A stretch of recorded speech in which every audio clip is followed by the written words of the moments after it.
Hello, folks. This is Jeff Davis with the legendary Jeff Davis Show from Central Texas, USA. And I love Mike Hanson Archives. Peace out, baby. I love Mike Hanson Archives. Are you ready to run? Hello, Austin, Texas, and we are back. Now, this is Monday night. It's live on 22 December 1997. And we've got, if we have time, we're going to get to some footage that was played on 60 Minutes yesterday. If we have time, we're going to do that. But until then, I'm going to do something down here that I've been wanting to do for a long time and haven't done it, due to the fact that we have lots of guests down here and whatnot. And we're going to do it. We're now going to do it. I want to talk to you folks about the current state of affairs that we're living under. And I would recommend that you get your VCRs and tape the program. Because I think if you watch this program, if you listen to what's being said here, you will agree that at least, even without any investigation, that in part, what I'm presenting here is truth. And it's just basically, like I say, it's the state of the current affairs that we're in. Now, I want to just preface this by first off saying that there's a lot of people that have stepped forward in this information movement, and I want to just go ahead and just thank them for it. I'm not going to mention anybody right now. We'll do that later in the program. But the thing I want to just bring up and talk to you for a little while today about is what's called this New World Order. Now, if you watch Bill Clinton and some of these other people, the term is not New World Order anymore. Now it's international community, global community, etc. World this, world that, international interest. And this is the gist of where I want to talk about. Now, this current problem that we're under, that America's in, actually dates back to the year 1776 with a fellow named Adam Weishaupt, who founded the Order of the Illuminati. And he actually wrote a document, which I have a copy of, who basically stated that that one day, through secret societies, through international finance, through his ancestors and descendants, that one day they would buy up the world. And this, my friends, is exactly what has happened. Their goals are quite clear. They wanted world government and world conquest for their descendants. Now, I want to mention first off that currently there's as little as 8 families who run and control the world right now. And I'll just mention them briefly. These are the people that have stepped into the limelight over the years. Remember, John D. Rockefeller was the first one who tried to corner the oil market, J.P. Morgan and the Rothschilds with their banking dynasties.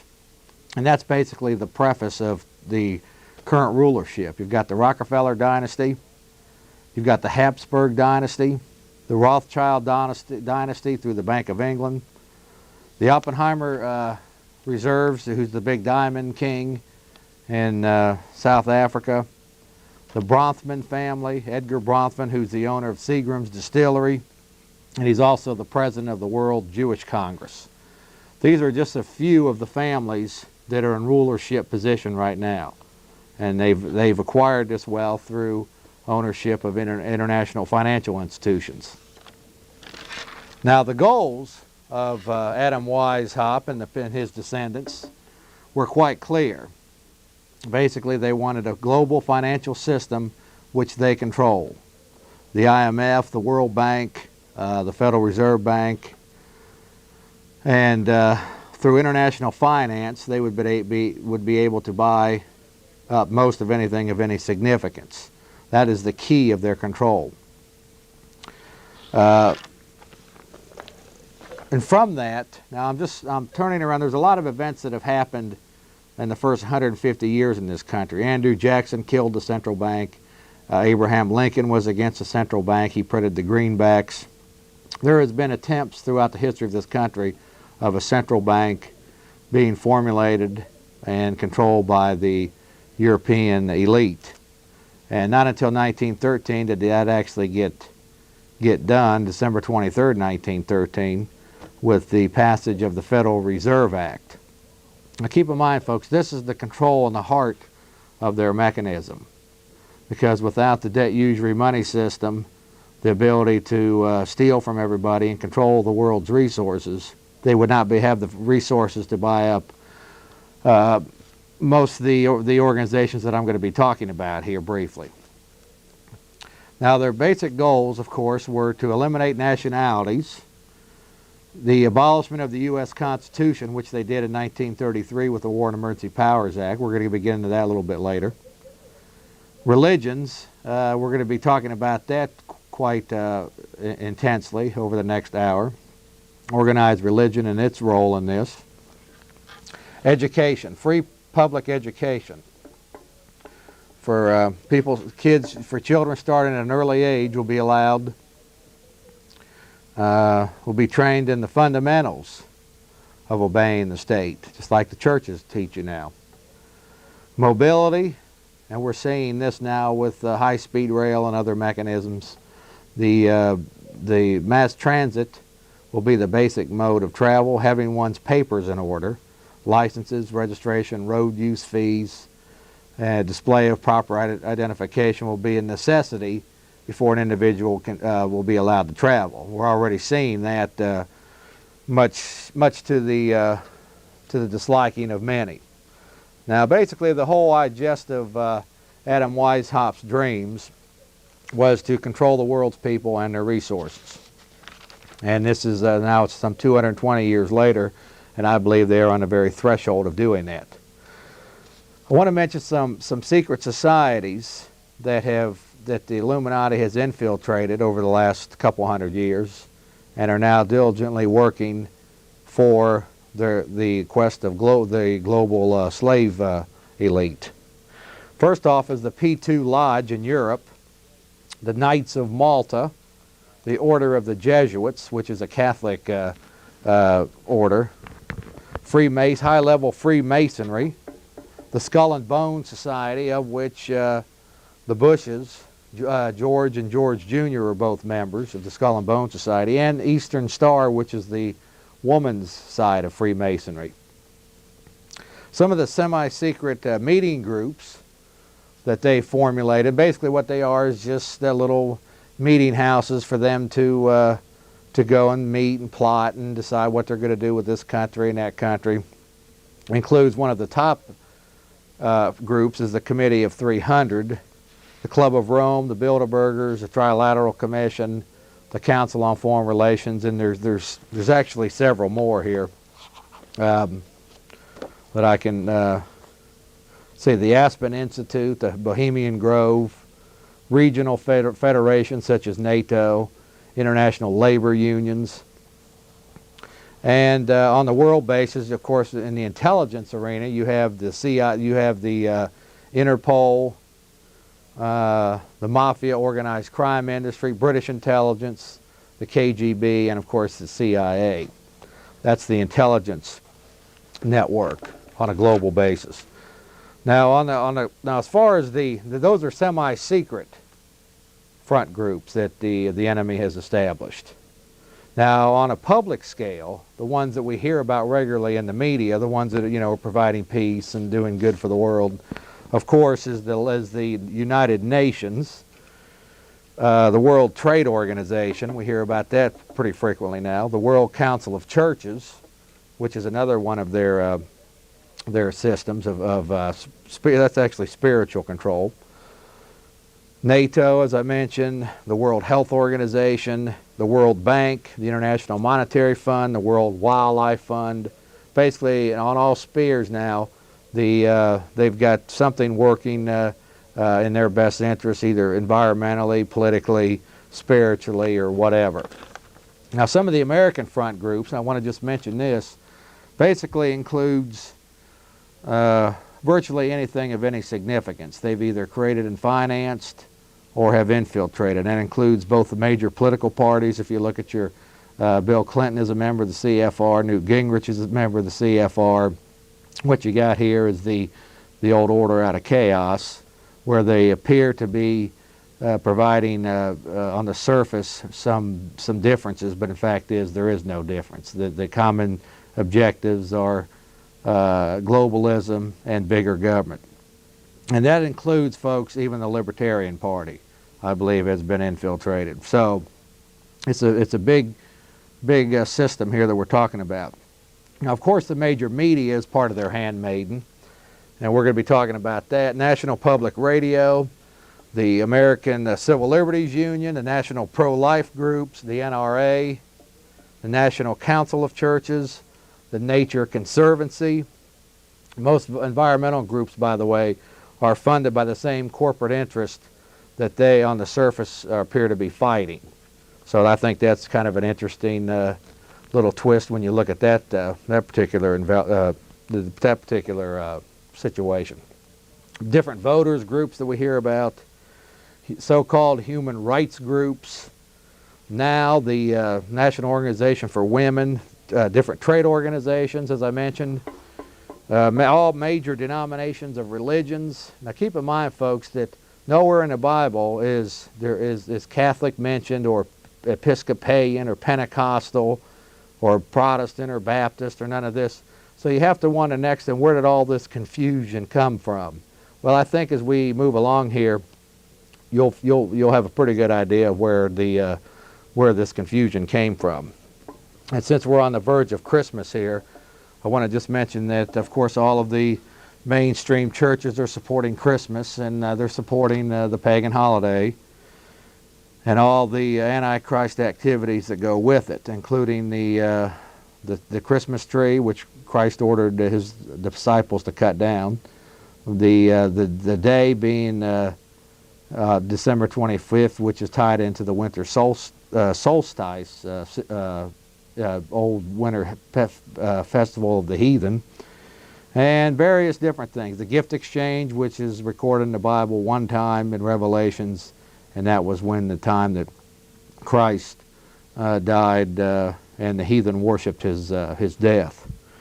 That was the only recorded gift exchange in the Bible. So the fact is, virtually all of what we're facing, folks, is it's a political, it's an economic, and it's a spiritual system of control and enslavement.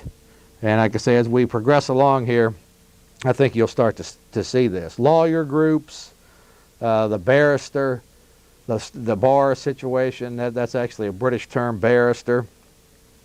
Virtually any organization of any significance was either created, financed, or infiltrated by the people who are in control of this system. Now, some of the strategies and mechanisms now I'm just going to speak strictly right now of America. Now, they're doing a lot of different things with other countries. They got troops in Bosnia. They've got our troops in Bosnia. They've got, other troops other places. They're doing different types of strategies on different countries. I'm just going to speak right now of America's current problem. One thing that the key to understanding freedom, real freedom, the gauge of freedom, in fact, is economics. Now, when you consider that this country is so far in debt now that the debt can never be repaid. There's only one answer, and that is basically we repudiate the debt and we turn back to a constitutional money system, debt-free money system. Otherwise, there's just no hope. The debt is up in the umpteen trillions, personal, private, and governmental, to where the debt, and there's compounded interest being paid on it, the debt could never be repaid. And that's just the fact behind that. As far as the debt, of course you got the Federal Reserve. That's the heart of the problem. And then they try to manipulate us into things like bonds, selling bonds, and all this type of thing for the children and all of this. And keep in mind, folks, that debt equals slavery, and that's a key when you understand this. That our masters over us now, ruling over this nation, use debt and financing as the main mechanism, part of the economic system that they use. Taxes is, as you see up there on the screen, is a form of slavery, form of economic enslavement. Income tax was instituted with the 16th Amendment in 1914, and since that time they, of course, they promised to soak the rich at the time, and they've ended up, the deal was that they fed us was that they would only tax us 2%. We're now up to, depending upon what tax bracket you're in, up to 15 to 29%. We also have sales taxes, and we have one of the most enslaving taxes, I believe, the property tax, which basically means you don't own what you live on. Even though you say you own it, it's an illusion of ownership. So they've instituted economic means of controlling us and tracing us, or tracking us, tracking our transactions. Now, one of the big strategies that I see that they employed on the American people was back in 1935 with the creation of the Raw Deal. I mean the New Deal with President Roosevelt. Roosevelt was just another one of their minions. And one way to control a good part of the population is to make people dependent. And the slave masters at that time knew that this would be a vital mechanism, and they sold it to us as good. But so they created all different types of social and welfare programs to make people dependent, retirement programs to make people dependent upon in their retirement, different types of licensings and permits, and you got to get the government, you got to ask the government to do this and do that, make you dependent upon them. It's also created a dependent voting bloc in this country, and which means that there's a good number of people that are on these programs now that are not going to bite the hand that feeds them, so they're going to continue to vote for more of these big expansion of programs. One of the main mechanisms, of course, is they create fear. We're going to be getting into this a little bit later. And they also control a huge bit of the corporate elite through corporate welfare and through, of course, the economic side of it of buying up stocks and bonds, and then through the manipulation of Wall Street have been able to buy up a good portion of the large corporation base. So you got economics involved, and you've got dependency involved. And these are two mechanisms that the enemy of America, the people who control this country now, are employing. They've also installed, they've been very sneaky in using Karl Marx's Communist Manifesto to employ different types of systems of permits and whatnot. They've got the state control of industries through taxation and huge regulatory agencies, OSHA and the EPA and these kinds of things. They've got their central bank. They've created public education over the last 50 years. And as David Rockefeller once stated, the public education was helpless people yielding themselves to our molding hands. Excuse me. So they got the public education thing going, and there's Mr. Rockefeller there. They got the income tax, as we've noted, property tax, government education, or actually, public education. We've already talked about that. And another thing that they've employed, now they employed this in 1933 with the War and Emergency Powers Act. They installed what's called executive orders. And there's been like 17,000 executive orders by the 10 or 12 presidents since 1933 that we've had. And basically what an executive order is, folks, is it creates dictatorial powers. Like I say, established in 1933 by the War and Emergency Powers Act, and allows the president to enter laws in the Federal Register where the House and Senate cannot vote on the Federal Register guidelines, and after 30 days it becomes law. And we're seeing this. Clinton did this. I mean, it's been going on for a long time, but Clinton did this in 1993, 92, which ultimately, well, what they do is they basically bribe the states in these federal mandates that are not voted on. They basically bribe the states into submitting to some type of tyrannical type system or scenario, overpowering the 10th Amendment, state sovereignty, and they bribe them through grants. And we're seeing this. Basically, if the state doesn't want to submit to blood and urine sampling, like one of the latest Federal Register says, then they just will refuse to cut off their highway funding. So this is the kind of system that has been going along now for a long time. And I want to get in briefly now to some of the strategies and the mechanisms that they're employing on us. Now this is very important when you understand what your enemy's doing to you. I think this is the most important element in the equation. You don't really have to understand a lot of the systems of that they've got created, where they've gained resources, although I think that's important too. But what I want to encourage people to do is to start recognizing the various mechanisms that they're employing on us. And if you watch the national news media, even the local news media, you will see this regularly. First off, one of their main mechanisms, of course, is the drug war. And basically, the CIA has been involved in many years in bringing cocaine and heroin into the country. And then what that does is create fear and hysteria and justifies more police powers. And I'm going to be talking about the Hegelian principle a little bit later and how they're using that. They also use a system, what I call order out of chaos. And these are just little schemes that little shenanigans that they've developed or implemented from other past research. But order out of chaos involves various different mechanisms. First off, through the various front organizations that we've talked about earlier, they control left and right, up and down, black and white, and basically they control both sides.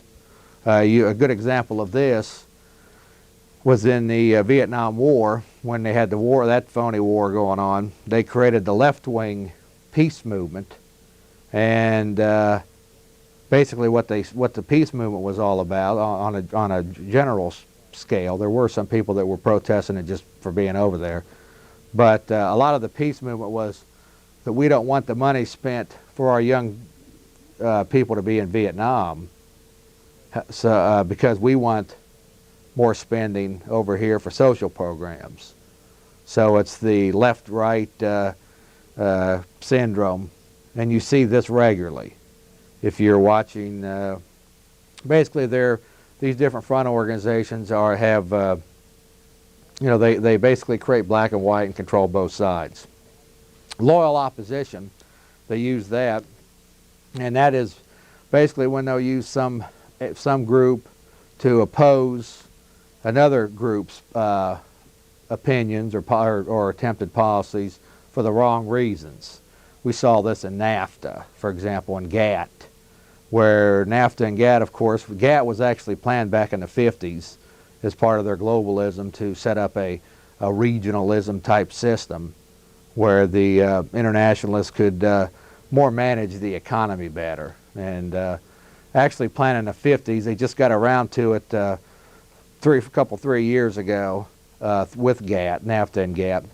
But the opposition you saw was not opposing the idea of sovereignty or giving up our policies to a World Trade Organization. Rather, it was for jobs and the environment and this kind of thing. So you're seeing this on a regular basis.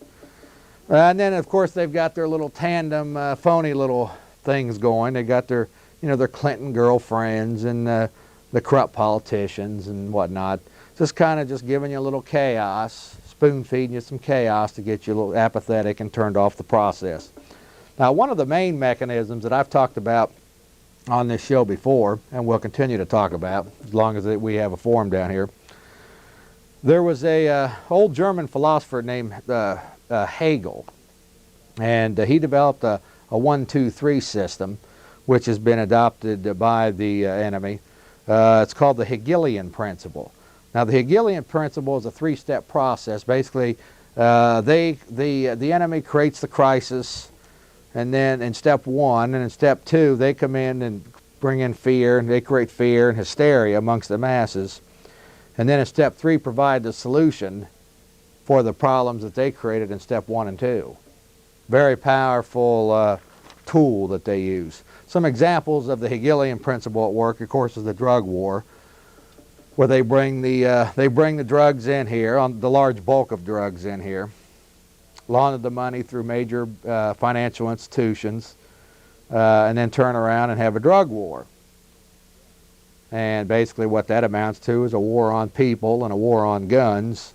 And through the fear and hysteria that's created on this drug war, unfortunately too few people understand how they're being manipulated in this process. They've done this with public education.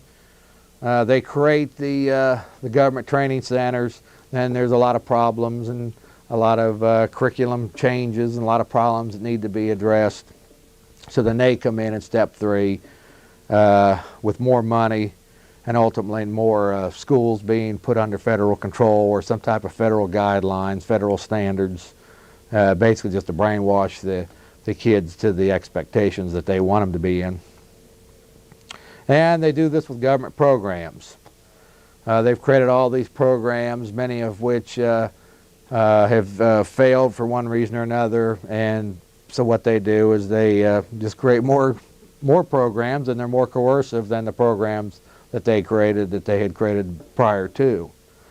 So you see this mechanism being employed quite regularly. Now I want to talk quickly here about diversions that they use against us. Diversions is a very powerful mechanism that they use, and basically they create apathy through different shock treatment. This is a basic psychological tool that they've employed through fear tactics and different things, and they've made people politically apathetic by all of the political scandals that they've shown and this kind of thing. And of course what this has done has led many people into the sports arenas and the entertainment industry, and basically just focusing on issues, just like the old Roman gladiators did, back in Rome. They just focused on issues of sports and entertainment and network shows and soap operas and puppet shows and this kind of thing. So they've definitely done a good job with that. Now they also employ the old divide and conquer mechanism. The old divide and conquer mechanism is a powerful tool that they've employed. They pit black against white, smoker against non-smoker, male against female. Virtually any type of divisive issue that you can see, that you know of, they're using it. And like I say, if you watch the national news media, you will see this regularly. Keep in mind the media is their handmaiden in all this. Another powerful tool that they use is they always have to have a foreign enemy. There has to be a Saddam, or there has to be the Vietnamese and their communism and those wicked Koreans and all. There has to be some type of enemy abroad. It's a standard. I mean, this goes back to Egypt, as far as I know, way back to the old emperors of Rome, and they always keep the people focused on some created enemy or something over here abroad, so they don't really see what's happening here at home. Typical age-old argument or tool, mechanism that they use. Now, one area that I talk about, and most people won't, but I talk about it because it's important, and that's the element of organized religion. Organized religion, folks, keep in mind, God did not create the organized religion that we have today.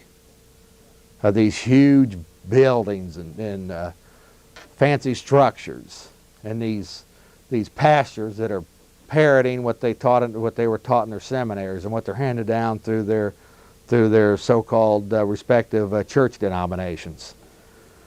Once again, folks, God, nowhere in the Bible is the word Catholic or Pentecostal, Episcopalian, Protestant, Baptist, any of these terms used in the Bible. So you got to wonder where did all this confusion come from? Well, that's when we start studying the World Council of Churches, another one of their divisive organizations that has been responsible, again, through the main mechanism, of course, international finance, but they've created these different religions, and again, on the surface, they make it appear like there's something different, but the fact is there isn't. They're all practicing Sunday Sabbaths, and anybody with any sense knows that Saturday's the Sabbath. But they've got all different things. They all practice Easter and Christmas, and they get you feeling real good, and doing a little bit of choir singing, and some hip shaking, this kind of thing. Get you feeling real good in there on Sunday mornings. But the fact is, folks, they're phony. Very few of them are teaching actual biblical principles, and 95% of them teach the old render unto Caesar and submit to the authority business. They just think of how well this plays into the hands of your slave masters. I mean, it doesn't take a genius to figure out here that what we're up against is economical, political, and spiritual. And that's what it is. They've got all wheels turning here. Anybody that doesn't want to talk about this, I'm sorry. Jeff Davis is going to talk about it. Jeff Davis is going to tell you what's happening, how you're being manipulated on all fronts, whether people like it or not. That's what I've been doing down here for a long time, and I'm going to continue to do it, like I say, as long as I'm allowed to have a forum down here. Now, we've talked about the sports and entertainment, national news, pumping it out every day, the scores and all of this. This goes way back. And then, of course, they've got the issues of absolutely no significance. And if you see this, if you watch the news regularly, where they're basically all have the same stories and they've all got the same slant on them, at least 50% of them are issues of no significance. For example, like I say, I use the OJ, which just absolutely clustered the American people's mind for a year and a half. OJ, and then you got the Bobbitt story and the Marv Alberts and this kind of stuff. Just the stuff that doesn't have anything to do with liberty or freedom or how we're being how we're having our sovereignty being stolen from us and our Bill of Rights is being flushed down the toilet. No, they don't want you to talk about that. They want you to talk about OJ and Bobbitt. Give me a break, Jeff Davis. Why should we be focusing on the issues you talk about? They're not pleasant. I want to just stay focused on eating my cheeseburger and watching the Cowboys and who's making in the playoffs this weekend. I don't want to listen to that guy. Yeah, we all know how it goes, folks. The fact is, that's not going to do anything for the liberty of your children. That's not going to do anything for freedom for the future generations. So just keep doing it if that's what you choose to do. I have chosen to stand up for something I believe in, and that's just exactly what I'm going to do. Like I say, provide as long as I'm able and capable of having a forum down here, and other forums that I go that we at the Jeff Davis Show have privy to. Another mechanism that they've used, other than all of the diversions and the order out of chaos and all of this, you see, is they've done an excellent job in weakening their resistance to their world slave state. Number one, they have effectively diminished the strong role of the male in the family. And when you consider how powerful that is, I mean, in the American Revolution, it was the men with strong women behind them who fought the American Revolution.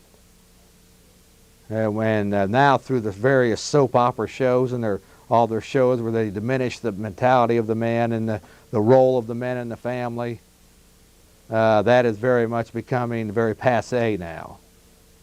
So they are weakening the resistance through very highly psychological means. They also use a device where they teach compassion for the children. Clinton in every one of 50% of his speeches, he's doing it for the children. He loves the children, don't you know? He loves the children.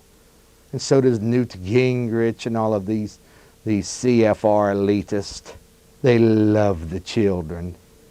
But if you listen to them, folks, it's not in your hands or my hands or the parents' hands.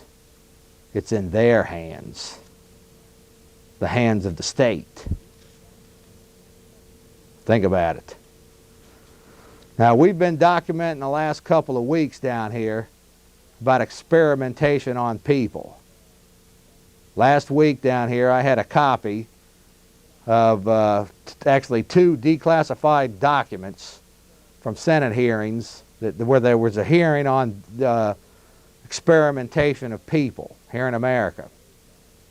This involved Project MK Ultra, CIA project, which they claimed in the document that these experiments were no longer taking place. I believe that is about as much as I own a piece of silver forest in Colorado. But the fact is, we've been documenting this, how the U.S. Army was experimenting mustard gas on its soldiers. The Tuskegee experiments with the black men in Alabama. We've been documenting this, folks. This is your government experimenting on you. This is the same type of people that you entrust with your children. Give me a break, folks. Another mechanism that they've used is they've got that loving AMA, American Medical Association. Basically what that is a mechanism to get people hooked in on drugs and pharmaceuticals and this kind of thing, operate on you like guinea pigs. And I think if they find something good, worthwhile, then they'll use it for themselves, is what I think it amounts to.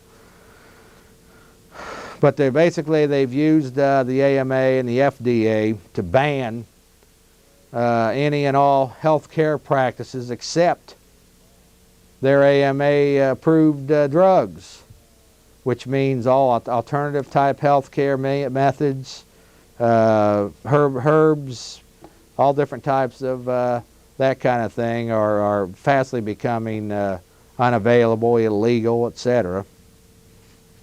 And they've also weakened our food and water supply system.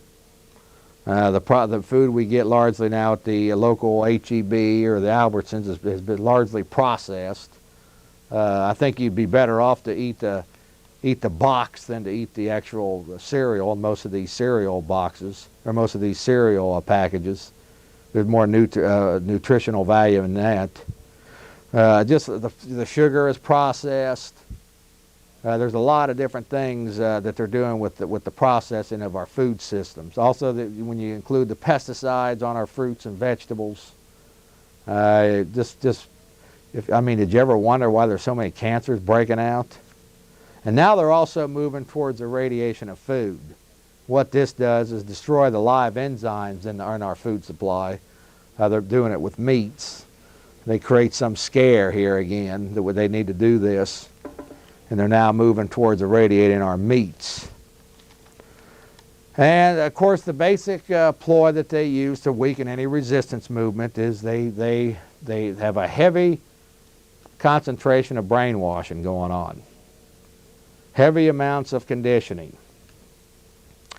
The biggest line that I've been hearing over the last 3 or 4 months on doing various radio and television programs is that and the people will call up and they'll say, we're a nation of laws. We need all of these laws to take good care of us, don't you know? Because the people are so damn stupid that they don't know how to act responsibly.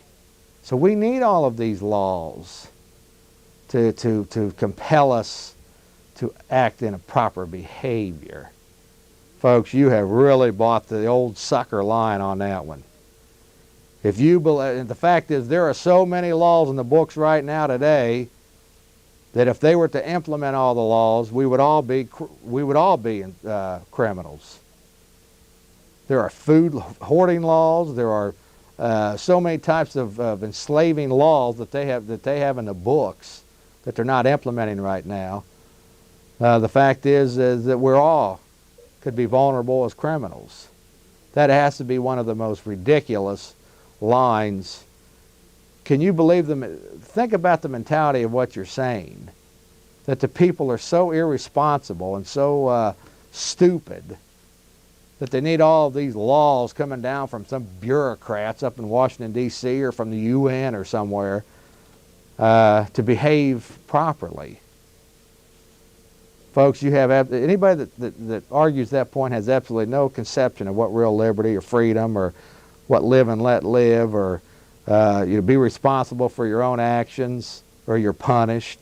Has no conception of that whatsoever. You've bought into this brainwashing mechanism that they've employed. The need for big government. You know, all the people can't take care of themselves. Don't you know, Jeff Davis? We have to have all of these programs, this safety net. Yeah, right. You go and steal from everybody, give it up to a bunch of bankers and bureaucrats and phony politicians so they can send 25 to 30% back down to you with strings attached. Boy, if you believe that one, I've got some swampland, baby, for you in Death Valley, California, man. If you believe that one. So the fact is, folks, they've got this baby working on all cylinders.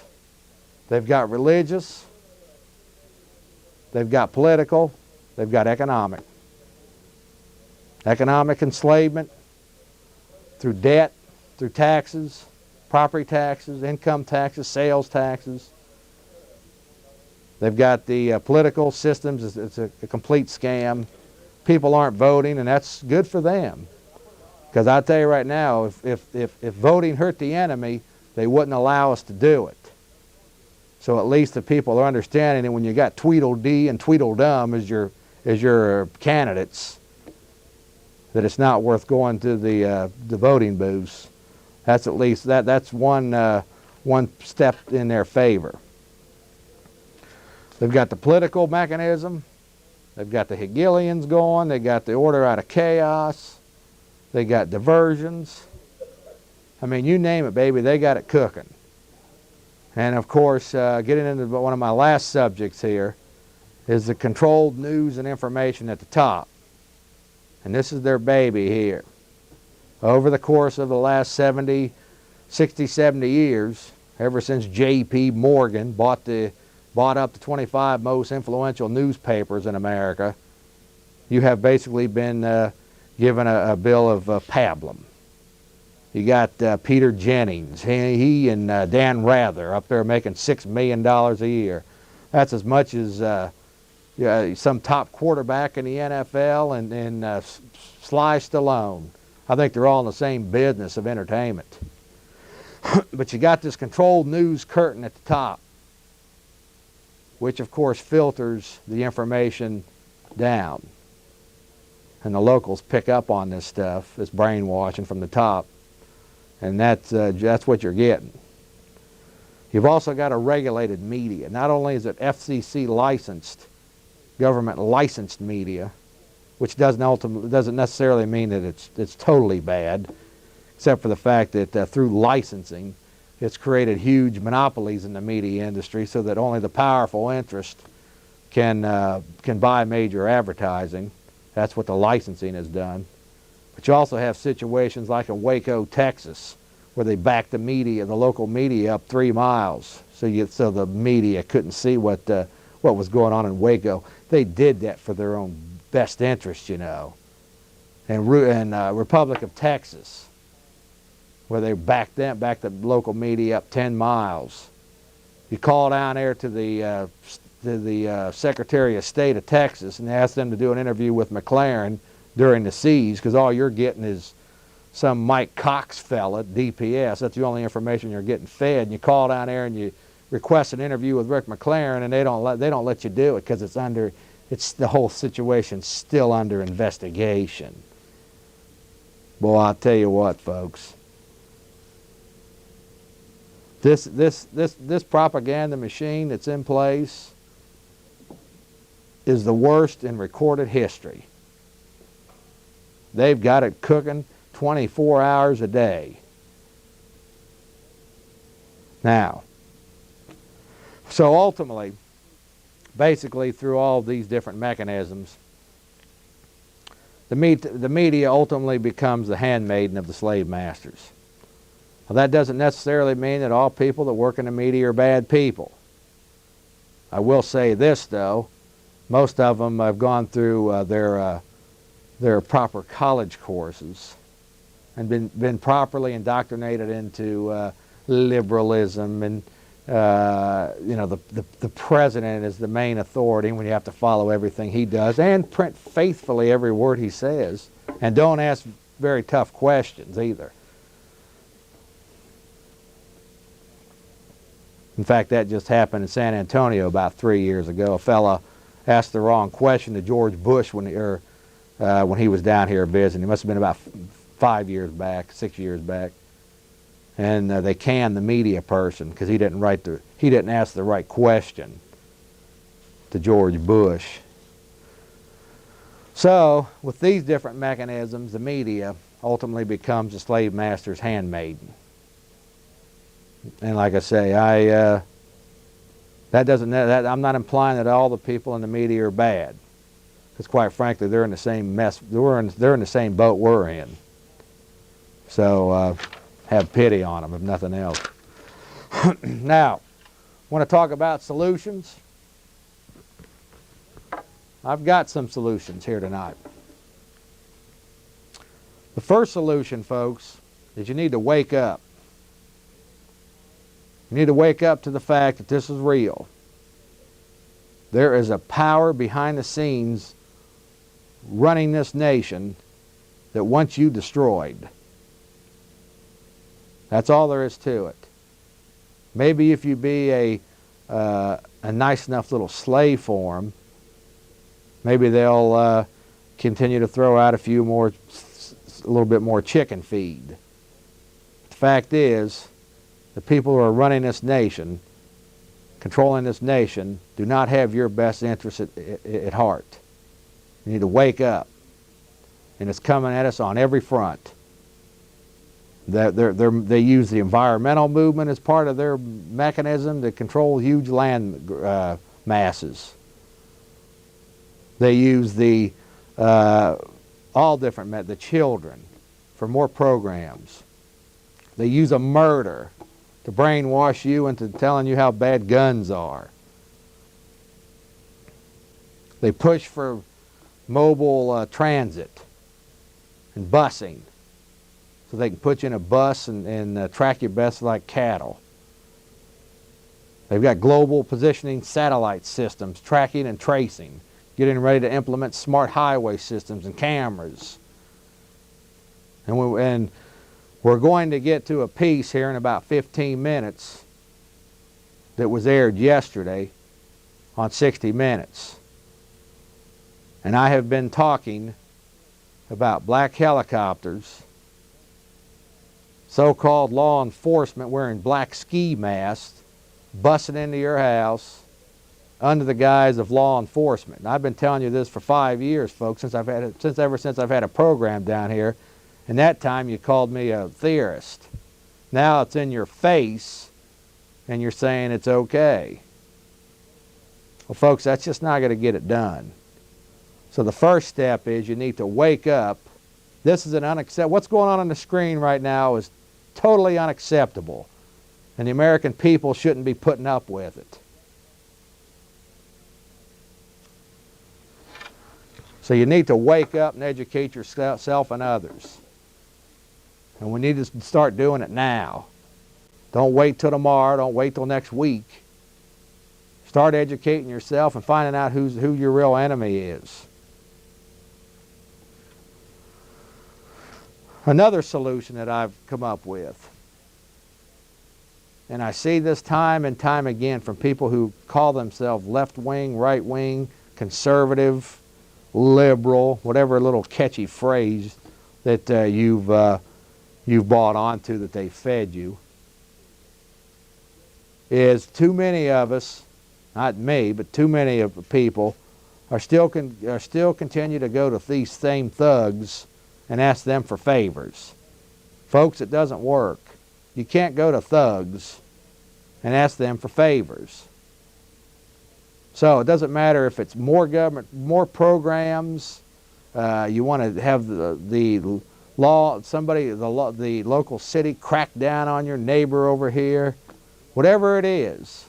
Anytime you empower the statist enemy, we all lose. Bottom line. You don't go to thugs and ask them for services. Break free from that.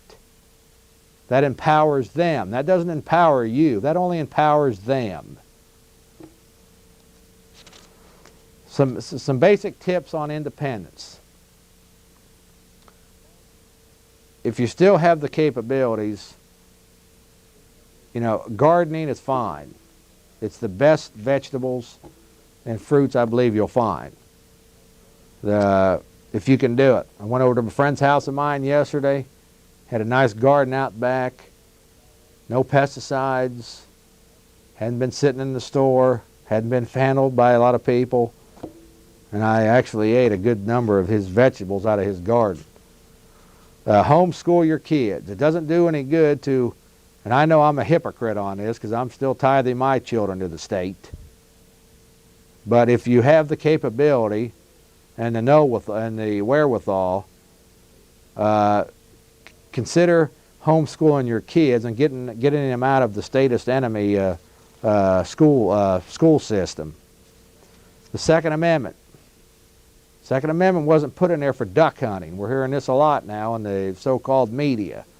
We don't need guns for duck hunting. That's not what it was in there. That's not what the Second Amendment was put in the Bill of Rights for. It was to put in the Bill of Rights to protect us from them. People I'm talking about here tonight. Work with patriotic groups in the local area. I happen to support life. I don't necessarily believe that the local pro-life people have any idea of who their enemy is. I understand that. But they're still, work with different groups that at least are standing up for issues that have value. And see if you can become teachers and educators within those groups. Use various forums that are available. Talk radio, access channels. Be strong about it. And don't back down to those, to the people that are still brainwashed, because you fear what they might say might hurt your feelings, or you don't want to be labeled somebody like Jeff Davis or something like this. Be strong and bold. Have the moral courage to stand up for values and stand up for right and wrong. Back these people down when the propaganda hits them. Back them down. That's important. I've been seeing this in the last couple of months or so on some of these shows down here when I do get a chance to watch them. That's very encouraging. Some brainwashed guy calls up attacking me or attacking somebody or attacking some idea that's freedom and liberty. Get on that phone and say, I think that caller, he's the one that's wrong. He's the one that's delusional. Start backing these people down. And be strong. Have the moral courage to do it. Learn, pray. This is one thing I'm going to say. I think we need to pray to God for help in this and guidance in this. Because we've got some serious problems here in America. And we need that spiritual guidance. And finally, folks, learn alternative ways. Ways that you can improve yourself and your life and your family's life and your friends and the people you love. Alternative health care, information gathering, any type of information that makes you independent from the statist enemy. Learn that, copy that knowledge, pass that knowledge on. Tape these shows, pass them to friends. I'm not up here trying to be a big hero. I'm just doing what I believe is right. I got started in this 8 years ago, and I've pondered onto some things, and I'm just doing this because I believe it's right. And that's what you need to do. Excuse me. With that, folks, we're going to go ahead and put up a slate, and we're going to be right back here with Alex Jones. He's going to come in. He did some editing for us today, and I appreciate that. We got some footage coming to you. It's about 10 minutes of footage from a show yesterday on 60 Minutes, something I've been telling you about for a long time, and now they're throwing it in your face. And I actually haven't seen it, and I appreciate Alex's work on this. He was down here editing for us today, and I appreciate that. And as soon as we get the shot back up, we'll bring Alex up. And Alex is a good friend of mine, stands up strong. I want to welcome to the Jeff Davis Show here tonight. He's a fairly regular guest down here. He's a good man, good young, strong man, stands up for right and wrong. Alex Jones. Jeff, thanks for having me. Tell us about what we're going to be seeing here, Alex. Well, I only had about 45 minutes to do some editing today, and I didn't do the best job with the voiceovers, and I'm going to do a better job on it and have it on my show. You were going to be on my show last Tuesday, but then I wasn't told till I got down here that my show had been canceled or my live time had been canceled due to some mix-ups, but that's not a big deal. So I do want to get you back on as soon as possible, and also you've been on my radio almost every week now, and you're becoming very popular. In fact, some people think it's the Jeff and Alex show. And so wow, that's a pretty good team. You've done a powerful presentation here. I just want to tell all the people out there, no matter how incredibly giant this sounds, because you don't try to run other people's lives or you're not that complex. These guys are masters of control of civilization because they're ruthless. And they're willing to weaken whole civilizations. And you're asking, how can they control all these hundreds of groups and then bring order out of chaos? It's because they control all the printing of money worldwide, all the central banks. They have money machines. They can create whatever they want. They have a brush and a clear palette. The only thing that stands up against them is intelligent people that are not afraid of what might happen to them at their jobs or with dangerous people out in the community. Me and Jeff have taken, especially Jeff's taken real dangerous stand, and I don't want to scare you out there, but it's actually worse than we. It's actually worse than we say to you.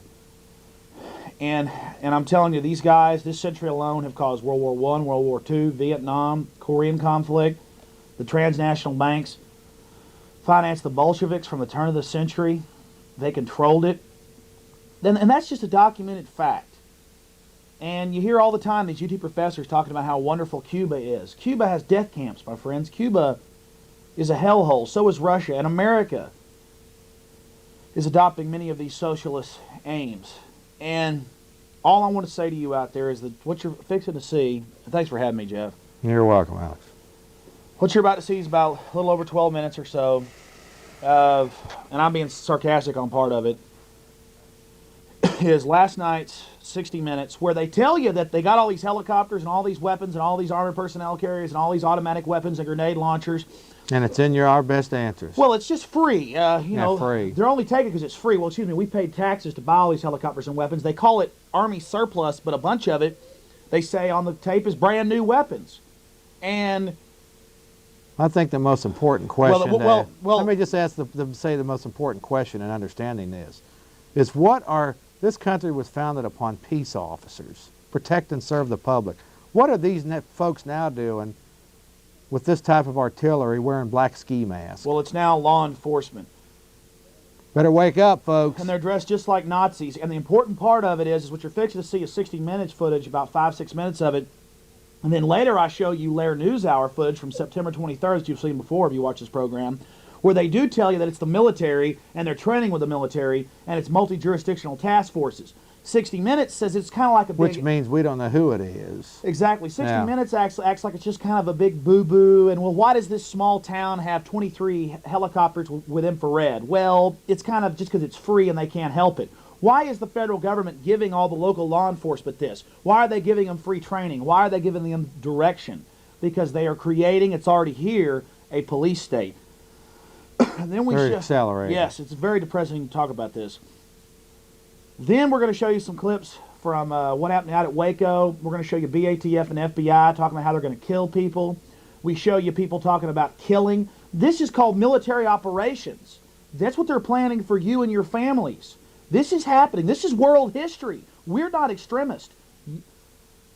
If you doubt this, you are extreme dupes. You are extreme fools. You're extreme dumbbells, to use Jeff's words. Guys, it's dangerous not to worry about this. It's dangerous to let federal control of your local... See, I used to think, a year ago, I thought Jeff was full of it on a few things, like the police being under federal control, until a SWAT team commander here in Austin walked up to me where I lift weights. I'd seen him on television. I've told the story 100 times. He said, Alex, it's worse than you say. The drug war is about controlling competition. The drug war is about this. The drug war is about that. The drug war totally corrupt. We're training with the military at air bases. We have helicopters. We have infrared. No one knows about it. And I said, Jeff, you must be right. Now I'll open my mind up to this, and I was just brought some documentation that I'll have probably tonight when I'm on Bad Bob's show, coming up at 11, about the actual military documents about civilian labor camps that they have built that are just waiting for you, otherwise known as concentration camps. We better go. Yeah, we better. Alex, I want to say Thanks that for I having me, appreciate. Jeff. Well, I think we'll have a few minutes to wrap it up here. You did an excellent presentation. Thank you. Let me just mention, folks, the Downsides Government Seminars coming up next Sunday, or this Sunday. And this is the one that you're not going to be at. Right, I'm going to be. But you're usually there. I'm going to be out of town, yeah. And February 22nd, Waco Remembrance, 5 years later. And coming up this Thursday at 5 o'clock, Alex is co-hosting it. The Jeff Davis there's the Waco Remembrance, 5 years later, out at the Chariot Inn. That's one that's particularly close to my heart. I'm actually moderating and hosting that one. And this Thursday, on Christmas Day, 5 p.m., Channel 10, Alex and I believe the title of the show is it's either Are You a Practicing Communist or Domestic Terrorist in America? Absolutely. Let's go. God bless you, Austin. We'll be back after Long we live go the here. Constitution and death of the police state, death of New World Order. God bless you. Doing an I excellent think job. we can wrap it up here. We Yeah. have a little bit of time.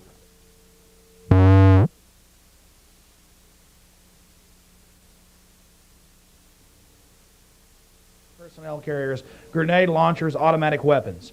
But what they don't tell you is that these people are training with the military. But we do have tape from the September 23rd, 1997 Lair News Hour where they do admit that they are training with the military. And I personally, Alex Jones, have talked to SWAT team people here in Austin who are training with the military, not just SWAT team, but also police. They're under federal control, my friends. This 60 Minutes piece is an absolute whitewash. But even here, they admit that it's out of control and accelerating. Then we'll show you some clips from Senate hearings, and we'll show you some statements by SWAT team people about how they're honed to kill, and much more information to show you about the growing police state in this country. Red flags should be going up everywhere about the 1997 version of the Joyce-Stunstaffel of Hitler's day. Now, to the actual evidence.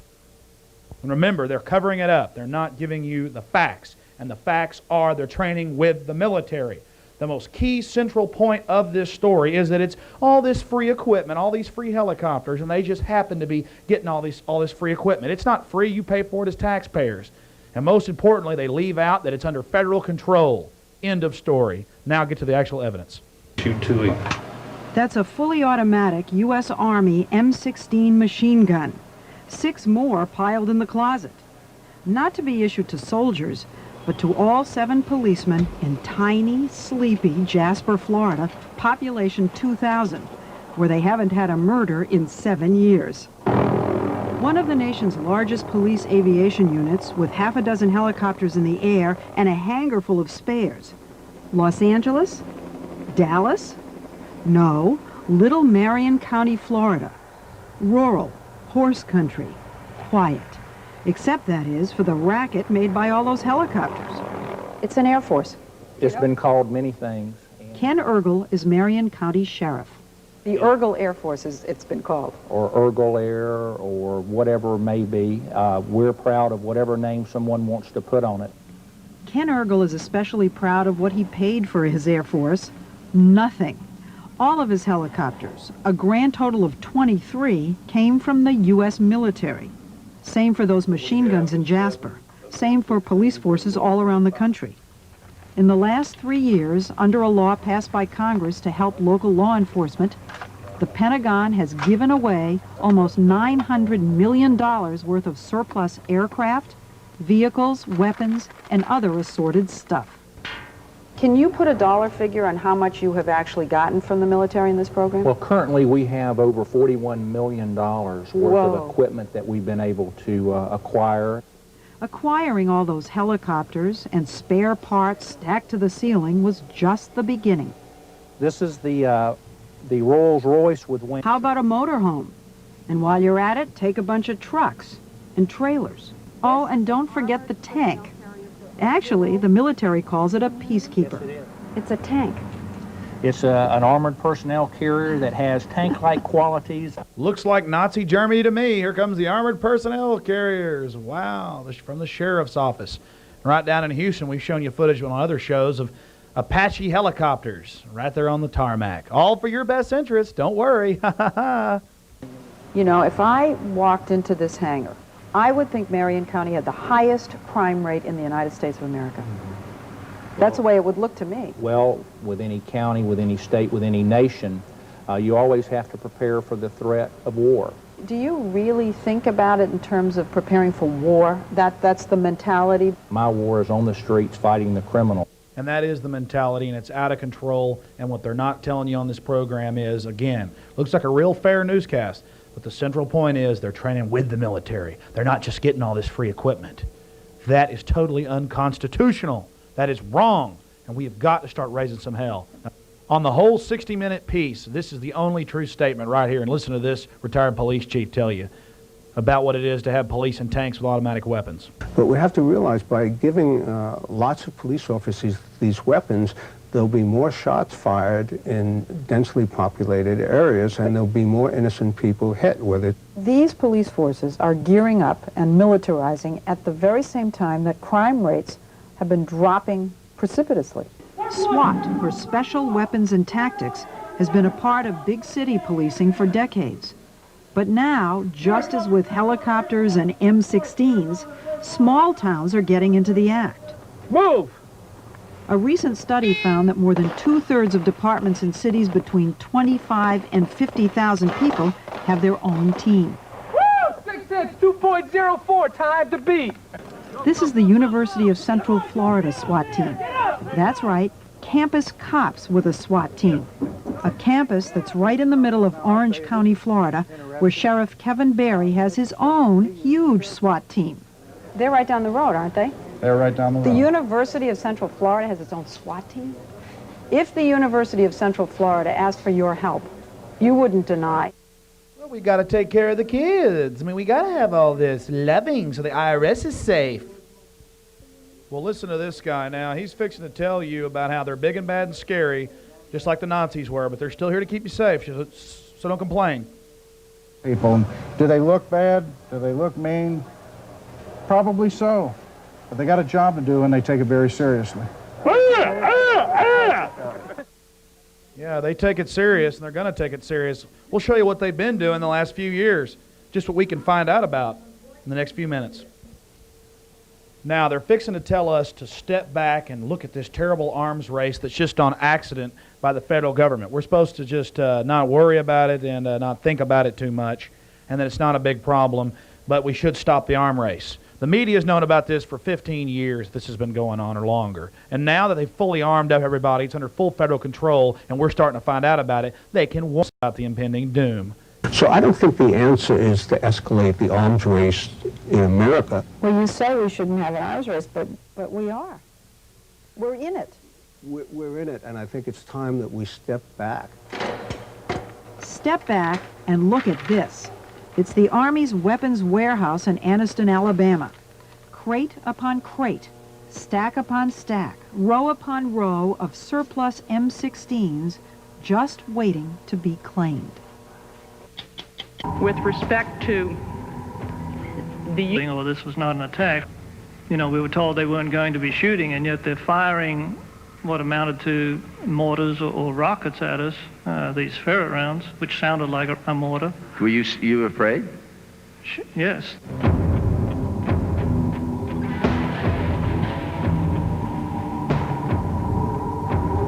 With respect to the use of military weapons, these pieces of equipment were unarmed, as I understand it, and were contracted. I mean, it was like a good rent-a-car. They were a good rent-a-car, a tank going into a building. These pieces of equipment were unarmed, as I understand it, and were contracted. I mean, it was like a good rent-a-car.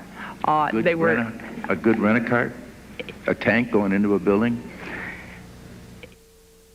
That's what it comes down to. You got tanks smashing into a home, pumping in a deadly gas with children in there with gas masks that were too small, playing the sounds of dying, squealing rabbits and heavy metal music for days on end. They could have caught Koresh any day. He went into town all the time.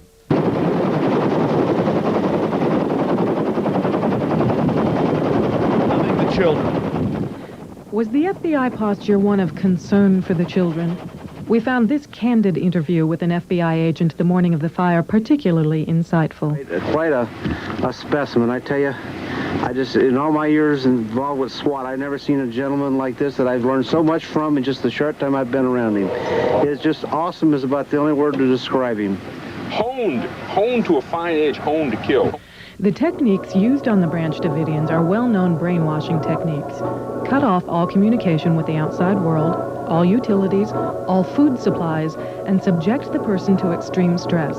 Lights, noise, tanks charging the windows, and constant propaganda on loudspeakers. Quite a specimen, I tell you. I just, in all my years involved with SWAT, I've never seen a gentleman like this that I've learned so much from in just the short time I've been around him.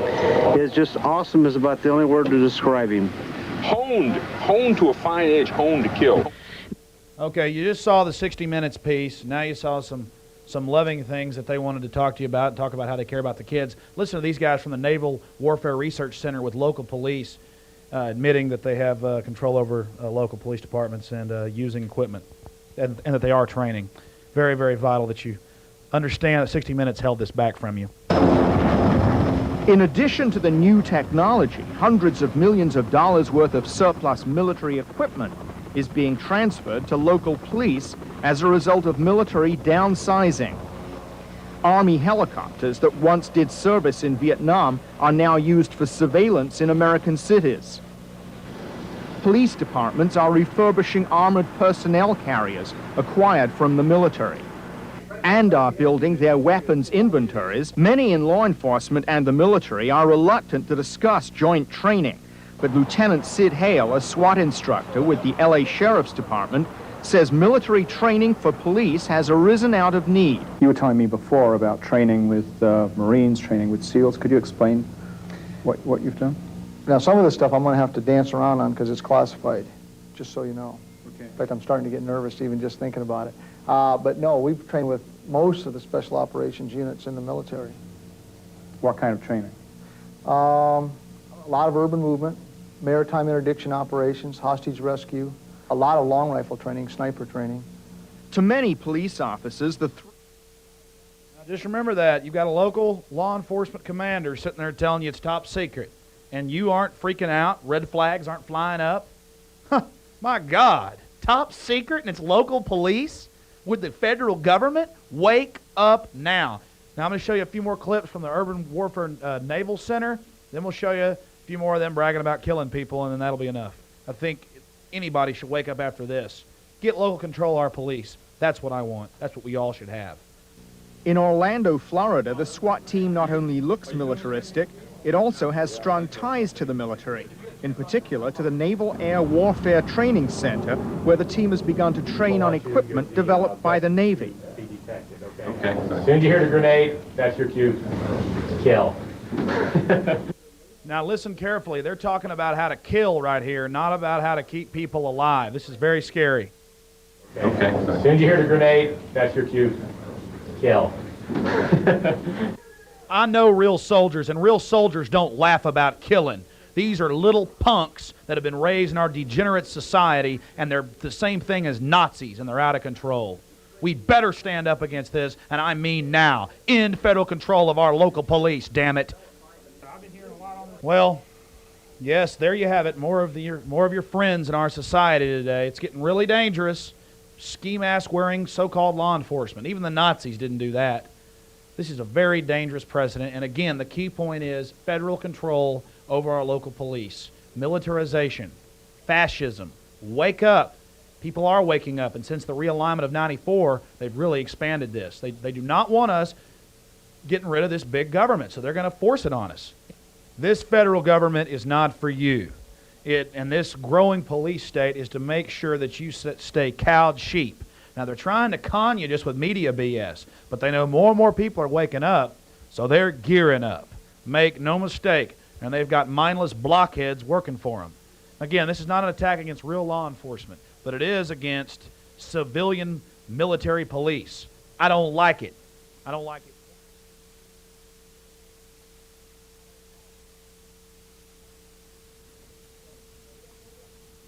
Hello, Austin, Texas, and we are back. Just a couple quick minutes here. Don't forget that this Thursday, Christmas Day, pagan holiday, nonetheless, Thursday at 5 o'clock, Channel 10, Jeff Davis Real News Hour takes on Peter Jennings and Dan Rather. Alex, closing comment, brother. Well, I have the Today's Awesome American Statesman right here.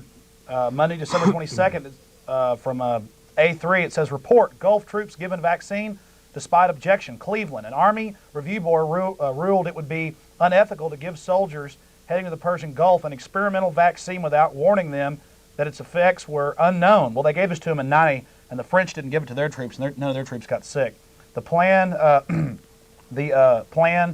dealer reported Sunday. However, the ruling was overridden after the Department of Defense cited national security concerns. So again, you're in the military, they hate you. They don't even care about you, obviously. And it's just ridiculous. They've sold chemical and biologicals to all our enemies. There's some very evil people running the show. I think Jeff and I have shown that. And everything you know in this world is propaganda and lies. I'm sorry. They lace it with some truth, but this is what it comes down to. They want your kids. They want your life. They want your finances. They want your private property. They're coming at, the United Nations. Using every angle they can. The United Nations isn't taking over. I'll tell you who's taking over. The people that control the United Nations. It's only one finger on the hand of this growing fascism. So please wake up. Please start talking to your friends. Please do something. Because this is world history repeated over and over again. But now they've got all this technology. And they've got you focused on all this bread and circus. Alex, when's your show tomorrow night? You're not live tomorrow, right? Is that correct? Yes, it's a tape show tomorrow evening, and it is from 8:30 to 11, God willing, and then I'll be back next Tuesday for Exposing Corruption. Let me also mention, folks, that Alex and I are scheduled to be on Teledemocracy this Friday at 8:30 p.m.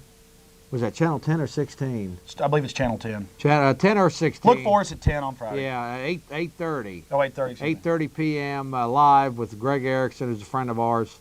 And with that, folks, I want to just say one thing. Like I say, it's time to wake up, and people are waking up. And like I say, the Real News Hour starts this Thursday. Alex is co-hosting. He's got a show coming up here at 11. What's that, on Channel 16? I believe the night at 11 I should be on. And, folks, get control of your life, or obviously these people are going to do it for you. That's the bottom line. People, this is real. They are creating. It's already here, but they are look, now they're just now telling us about this police state. And, there you go. And plus, there's a lot of lies. It's been building for 20 years. All right, Alex. God bless the United States. We'll see you back next Monday, folks, hopefully. Long live the Republic and death. Yes, the New World death, Order. the New World Order. And I mean that. These criminals from Europe that control our nation now, believe me, the European Union's going online. They're out of control. Their new currency's coming on, and they're going to be very, very, very dangerous. God bless you, Alex. Appreciate it, bro. Hello, Austin, Texas. My name's Alex Jones. This is Exposing Corruption. We are live. We are standing up against the corrupt forces that would enslave America and the world, literally. Tonight we have a story that is one of the most important events in U.S. history. And you've never heard me say that, have you? No, you haven't. Black helicopters have been attacking the South Texas coast. Now, we went down to Kingsville. They were attacked Monday night. We went down there Wednesday and Thursday. After this program Wednesday night, last Wednesday, I left. You're going to see video from the next morning and the next day in Kingsville. And next week we'll show even more. The UN piece has been put off for 3 weeks. We'll have to wait till later because so much more is happening, so much more is going on. The piece of information, well, there's so much here. There's so much happening. There's so much to deal with. In Kingsville, the sheriff was not notified. The fire chief was not notified. The county commissioners were not notified, and the police were not notified until several hours before the event. I left town, left Kingsville that Thursday, came back, and then Saturday morning, got the news from David M. Bresnahan, a national syndicated talk radio host, as well as one of the staff writers for WorldNet Daily, one of the fastest growing internet news sites, millions of hits a day. And he called me after I'd been down there to do the story, after I'd emailed him photos for his story that was breaking big on WorldNet Daily. He told me that something I didn't believe, and then I checked it out. I called the Corpus Christi Caller newspaper. Corpus Christi is almost 1 million people, guys. Large newspaper. I called, I checked it out online. They were attacked Friday, and Friday they didn't even tell the police or the mayor or anybody. They're becoming more arrogant. Now they're in San Antonio. Now you remember back in May, Ali Phillips, chief of police of San Antonio, threw them out for trying to bribe him, endangering public safety. Well, it's totally exploded. It's absolutely out of control. They're now at Fort Sam Houston in San Antonio, right in the middle of town. It's a small base compared to all the big bases on the periphery all around north, south, east, and west of San Antonio. They're doing it right in the middle of the town. It's meant as psychological warfare to educate the people of Texas that they better not play games. What is the Delta Force and the Night Stalkers, two separate groups, engaging in? From Special Forces Warfare Command in Fort Bragg. They're engaging in psychological warfare. Most of them don't even know what their mission entails. They just go practice taking over police stations, water treatment plants, refineries, things of this nature. Police ought to wake up and realize this. I'll probably, after my radio show tomorrow night, I'll probably go down to San Antonio and stake the situation out. I'll also have confirmation from Fort Hood and a listener from my national radio show in California, a lady who I've been getting info for from over a year, that 100 experts in anti-terrorism are going to Corpus Christi, that they've already landed there. And we got reports before I got this that C-130s are landing by the dozens at the Naval Air Station there in Corpus Christi, and that never happens anymore. We have major military movement. Let me repeat it for you one more time. Last Monday, Operation Last Dance kicked off in Kingsville, Texas, right outside of Corpus Christi, about 30 miles outside. Then, a little bit west of there in Corpus Christi, they attacked on Friday without the police even knowing. Now, we've got about a 29-minute, 30-minute piece we're going to run tonight. When we get back, I'm going to go through all these key news stories. There's one important thing to notice. When you go to WorldNet Daily, their lead story from today is the simple fact that Texas is being invaded, and now Fort Bragg spokesperson is who we interviewed last night on the radio. He is now admitting that they did use live fire, but trying to lie about it and saying that these rounds were for practice. It could not penetrate. Well, we have bullet holes. We have people reporting bullet holes. We have doors blown off their hinges. Practice rounds do not do that right in the middle of a populated city. The city itself has 25 to 30,000 people. The county, 50,000 people. Kingsville. But again, the story you're going to see is important. It's documentation, but it doesn't even go halfway far enough towards what happened in Port Aransas. In fact, let me read this article right offline. I have the Corpus Christi Caller from Wednesday of last week, the actual paper when I was in Corpus Christi, where they talk about how former Delta Force people are involved on the police department there in town. You can check that out from last Wednesday online at www.callertimes.com. Let me read this to you. Now listen to how they downplay the information when you first get into it. Military training disrupts Port A residents. Well, you bet it did. Local officials say they were unprepared for questions, complaints from residents about exercises. Now, the headline should be what's down here. Now, listen to this. From staff reports, the Department of Defense conducted training Friday in Port Aransas similar to exercises earlier this week in Kingsville. Channel 6 News reported. We have the footage from that. but we were unable to get it up here to the studio. It's aired here in Austin on Fox News 2 nights ago of the police station burning, the top floor burning. That was locked. We were unable to get into it. We can show you the damage on the bottom floor. Port Aransas Mayor Glenn Martin, the mayor, said he didn't know how to answer questions from residents about the training because he hadn't been notified. I didn't know what was going on, Martin said. They were calling me up and asking me about a bunch of black helicopters. Now, we have dozens of people on tape, from county officials to you name it, talking about black helicopters. We're going to play it for you. My God, I saw about 6 of them today as I was driving through Austin. Not flat green, black. Apaches and Blackhawks. You know, Blackhawks are called Blackhawks for a reason. They were flying without lights into a populated area. They hit the county judge's employee's power line and it fell over and caught a fire. That's 14 miles outside town. East of town. Then they come in and start opening fire on the police station. Oh, that's real good. They insert troops. They land on top of the Exxon Executive Building and blow out almost all the windows. A reporter comes out and they run up to him and put guns to his head and take his camera. We have this from David M. Bresnahan, talked to the reporter in depth, and I talked to them as well over the telephone. The guy called me back on a payphone. We go into the newspaper and they wouldn't talk to us and told us to leave. Now, it's key that when you go to WorldNet Daily, the news story today has links on it. When you're reading through the story, there'll be a part that's highlighted that says photos. Go to the photos. It's in the article. Go to it. You can see digital photos, a digitized video from what you're about to see here. Okay? And then you will hear exact transcripts in some of the articles. There's about 8 of them now on WorldNet Daily by Joseph Ferreira. He's author of major books, also a national radio host as well. And, of course, the founder of WorldNet Daily. You can check that out. But David M. Bresnahan's articles are excellent. We have some plans that I'm going to be dealing with in the next few days. We're going to confront the enemy, don't you worry. I've sworn to do it. We stopped them from coming to Austin. They don't have a military base except for Camp Mabry here, and I don't think it's sufficient for them to do their attack here. They are defying the police chief in San Antonio. At WorldNet Daily, you can actually read the transcript. You can actually read the transcript. The story heading is the Army invading Texas? Officials residents concerned about rash of exercises. The transcript from the video you've seen 100 times of Ali Philippus is right here for you. Those that laugh at the internet. Live Congress is on the internet. Everything's on the internet. There's a lot of crap. There's a lot of great stuff like WorldNet Daily. One Texas police chief has complained about attempts to bribe him into letting Army Delta Force into his town training exercises. End runs were done around me to various community leaders. You remember hearing all these quotes.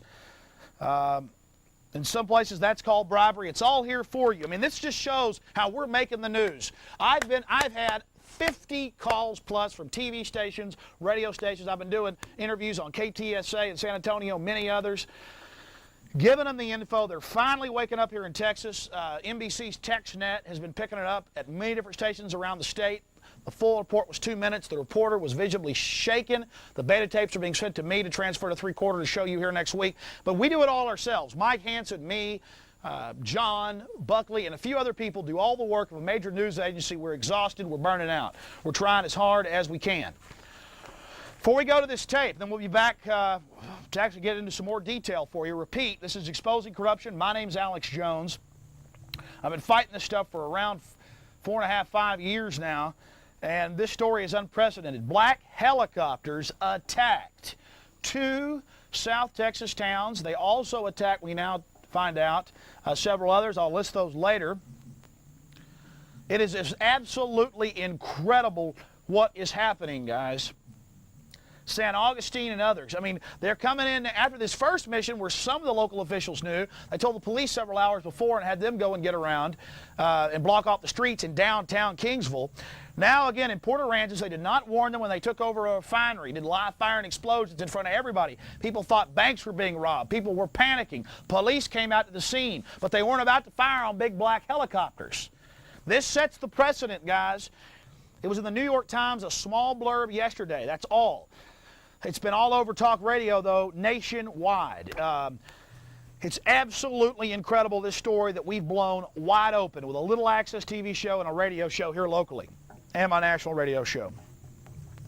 The key area, and Last night I interviewed this gentleman. His name is Thomas Sanchez. He is head of FEMA in that area. Let me read from WorldNet Daily. I'm the guy that turned this guy on him. We actually went to his offices, but he was out.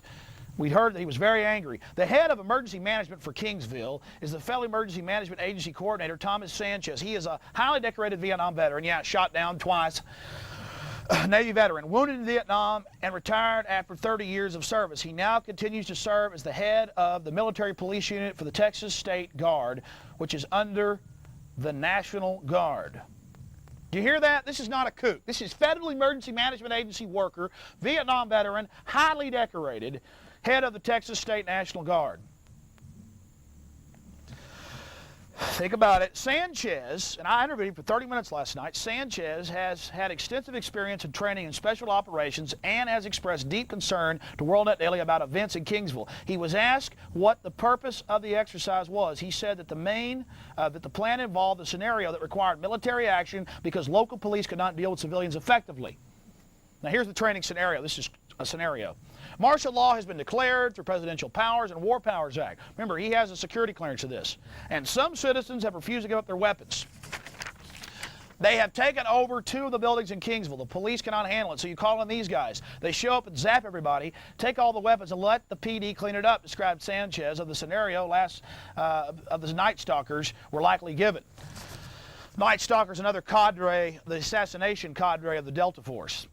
Sanchez says the military exercise in his town was illegal under the Posse Comitatus Act, which says the Presidential Decision Directive 25 has given an exception to special operations. He believes the men involved have total immunity from any legal action against them. Although PDD 25 is top secret, Sanchez has it because of his position with FEMA and has a security clearance. He would not provide a copy to WorldNet Daily.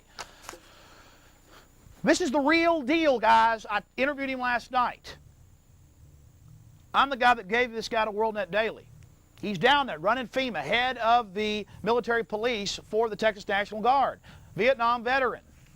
This is not a joke. Again, the Night Stalkers are an assassination team. He'll even tell you that here in the article. They are practicing assassinating people at police stations, for God's sakes. Like terrorists are going to take over police stations filled with cops. That is asinine. Terrorists will take over schools and other things or blow up federal buildings, as Clinton has authorized the secret government to do. Just like Hitler burnt the Reichstag. Okay, when we get back, I've got a whole passel of other news stories here, things that will blow you away. It's time to wake up. Black helicopters, secret military teams have attacked Port Aransas without any authorization, without any notification. They've been thrown out of San Antonio. They're now bivouacked, according to Fort Bragg's public relations person that we interviewed last night. It's also here in WorldNet Daily. They are there. They are prepared. They're moving forward, and they're going to have their exercise in San Antonio, right there in the middle of town at a small Army base, right in front of everybody. These other exercises were not on bases in the middle of Kingsville. Now, again, I just slapped this together today. It's 30 minutes long. I got 6 hours of this stuff, and it's incredible. So bear with us, sit back and watch it. This is Kingsville this Thursday after the aftermath. They were there pulling out fire damage, repairing the police station and the Exxon building, the Exxon executive building. This is a probing attempt to desensitize the public to make them accept martial law. It also sets the precedent that police don't know they should fire on invasion forces. Remember, Clinton was trained in Europe. Clinton represents European interests who he's been at war with no fewer than 5 times in the last 200-something years. That's where the power comes from, not Japan, not China. China's being used to leverage us out economically in the balance of trade, with slave labor, with no environmental standards, with high tariffs on us when we have low tariffs on them. It's a deindustrialization policy to kick us back to the Stone Age. Compact city, slavery, with the cult mentality being phony environmentalism to take over property rights. This is exposing corruption. Again, my name is Alex Jones. I want to thank the crew. I want to thank the sponsor, 98.9 KJFK FM Radio. Let's go ahead and go to the important piece. Again, we're independent people standing up and struggling. And again, we'll put up the website for WorldNet Daily if you want to see photos of this and transcripts from the audio and video you're about to see, just to show the credibility of these stories that we blew wide open right here on this program. Not the first. Let's go to that.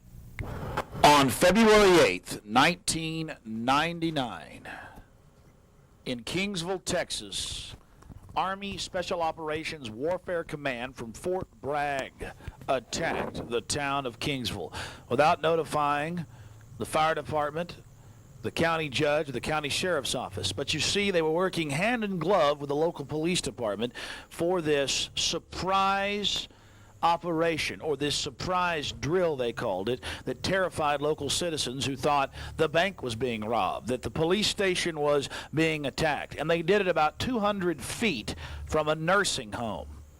Think about this, America. But this, Kingsville isn't even that important compared to what happened to Port Aransas. Port Aransas, 4 days later, was attacked. And this time, they didn't even notify the local police or the mayor. Oh, by the way, citizens are reporting the helicopters as being black. This is an unbelievable story. Right here in Texas. When we got there, the workers were already putting on a new coat of fresh paint and pulling out the fire damage from the abandoned police station. Boy, we can still smell the fire. You fixing this area where it burned through? Yes, sir. Just sit here. Hey, how you doing? Alex Jones from Austin, Texas. I got a radio show and a little TV show. What's your name? Jerry McQueen. Jerry McQueen? Yes, sir. So you're fixing the fire damage here?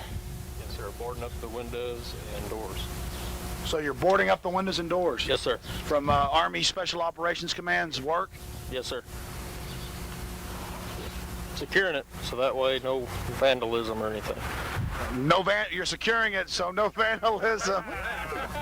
Well, they still tear things up. So. Oh, I understand. No, we appreciate what you're doing. Just a few more questions if you have the time. I understand you're busy. Did you actually see Army Special Operations Delta Force? I've seen some of it. That was it. What color were their uniforms? I don't recall. It was dark and from a distance. From a distance, you really couldn't make out their black uniforms very closely. Yeah, it's kind of hard. All different types of helicopters, or just mainly one type? Mainly one type that I'd seen. Was that Black Hawk? I'm not sure. I don't know. Larger helicopters? Medium size, I'd say. Medium size. Were the police working with them in these exercises? They had the streets blocked off. Where was your vantage point? Behind the bank. Cool. So you were behind the bank, behind the police roadblocks? Yeah, in behind them. So they wouldn't let you in close to it, so you just had to stay away from it. How serious was the fire damage? I see you're having to... It's just a little bit of things that are burnable inside the building. So I don't... Oh, so basically this is a brick building, so the flammable things burned? Yes. Just like wood and things like that, I guess. So basically this building is burnt out on the inside? Yeah, basically. It's center block. You're not going to hurt it much. Yeah. So it's just the things that are charcoaled on the inside. Did the military come around here afterwards and clean up all the shell casings and things? I'm pretty sure they did. Did you hear weapons fire? Yes, we heard machine guns, or we heard weapons. You heard machine guns and explosions? Yeah, there's an explosion. Keith, you go around and sign while I keep it diverted, and I'll get us some of the fire damage footage. Should give it a shot. Juan Garcia. Juan, what's your position here in the city of Kingsville? Oh, I work for Malby Construction. So y'all are just contracted out for the city to repair just to secure the buildings. That's all. This building and the Exxon building. And that's it. I mean, that's our only job. So now y'all are here just to secure and put the windows back in and kind of tear out some of the fire damage and things that were caused here to Army Special Warfare Command Monday night and early Tuesday morning did their exercises here. Right. That's all I know. As far as any of that, where they came from or what they are, I don't know. Had you been told about it before? They told us that we were going to be securing a building, and that's all. We had to work late at night and securing a building, and that's all they told us. So we've talked to the assistant police chief and others, and they told us that it was a secret operation until the time that it actually transpired. Were you in town when it happened? Yes, sir. Yeah, we were. Like I said, we were waiting to seal off the building. So that's all they told us. That's all they told us we were going to be sealing off a building late at night, and that's all. After it was broken into. Right. Mr. Garcia, if y'all were contracted out to secure the building, I would take it that y'all were here on site or quite near with some of the police that were also involved in the operation. Can you tell us what you saw and heard? Basically, what I saw was just helicopters flying around and gunfire and explosions, but the police were all there, and they told us don't be calm, This is just an exercise. Just be calm. And yeah. Were the police working with the military? Yes, sir, they were. As far as I know. Because they sealed off the streets, pretty much in a hurry. Was there bullet holes inside? Yeah, we saw some stuff like that, and that's you couldn't hear very much because there was a lot of noise, the choppers and stuff. How many choppers? I can't recall. I would say like 6. I didn't count them. There were small ones and big ones. So. Oh, small ones and big ones. We were told there were actually some attack Apache type aircraft, and then also some Blackhawks in support that were actually delivering the troops. Right. I guess. Like I said, I don't know the difference between the helicopters, but there was several big ones and some small ones and stuff. So you saw several big ones and some small ones. Can you try to give us a ballpark figure? I would say 5, 6. Somewhere on there. I don't remember. So 2 or 3 small ones and 2 or 3 big ones? Yeah. There wasn't very many big ones. I think there was only like 2 big ones, that's it. And then the rest were just small. So 2 large helicopters and 4 small helicopters? Right. That's about what you saw? Mm-hmm. And you say that, can you tell us, were they coming down from ropes from the helicopters? I couldn't see that, sir. I don't know. Like I say, we saw them, but they just flew by, and when we weren't at a vantage point to see what was actually happening. Okay, we're here right off 6th Street in downtown Kingsville, down here on the South Texas coast, near the Gulf of Mexico. Can you tell us, sir, exactly what color these helicopters were? Black. Yes, it was real dark. You couldn't see anything, so I just... There were no markings like on other aircraft or lights. It was just black helicopters. Yeah, basically, yeah. And your name's Juan Garcia. You're the head of this... I'm a supervisor just for Malby Construction. Malby Construction, and y'all were contracted. Y'all weren't told exactly what was going to happen. Again, you were just basically told that you were going to come out to site to secure some buildings after some damage was done to them. And you say that you saw black helicopters, heard weapons fire and explosions. Right. That's it. Just black. Black helicopters. Yes, sir. And you couldn't see any markings. Were there lights on the helicopters? No, sir. Not when I saw them. Not at all. And how low were they? Oh, right above the buildings. Real low. Real low. Yeah. And that's incredibly dangerous if it's not an emergency. That's incredibly dangerous if it's not an emergency situation. Well, listen. Thanks a lot for your time. I do appreciate it. No problem. We were unable to get into the 2nd floor and show you the total fire damage. We were able to get into the bottom floor and document some of this unprecedented activity in Kingsville, Texas. Again, all part of desensitizing the public. Black helicopters, jokes for years. We've been conditioned by the mainstream media to laugh at it. Now they're engaging in what I would call terrorist activities, endangering the public safety, right next door to a nursing home. We'll talk to some people a little bit later. It's out of control. It's out of control. Now, this is Kingsville. Port Aransas is even worse. We haven't got a chance to get down there yet. Friday, this was on Monday. Friday, they attacked Port Aransas without even telling the police, without even telling the mayor. This is an act of war. This is out of control. Well, this is quite bizarre. We've gotten here and they've already come in and pulled out all the flammable areas, put in new wood right here. Get a shot of that. And they're repainting on the outside to cover up the fire damage, literally 2 days after it happened. They told us they fixed the Exxon station the night of the event. This is absolutely incredible, but it just goes along with Delta Force's classical training, with what they did in Miami, firing into an all-night restaurant. Here, low-flying helicopters. This is endangering public safety, and it's all about getting police, local law enforcement, sheriff's departments, you name it, used to working hand in glove with the United States military for martial law exercises. Delta came right in here, guys.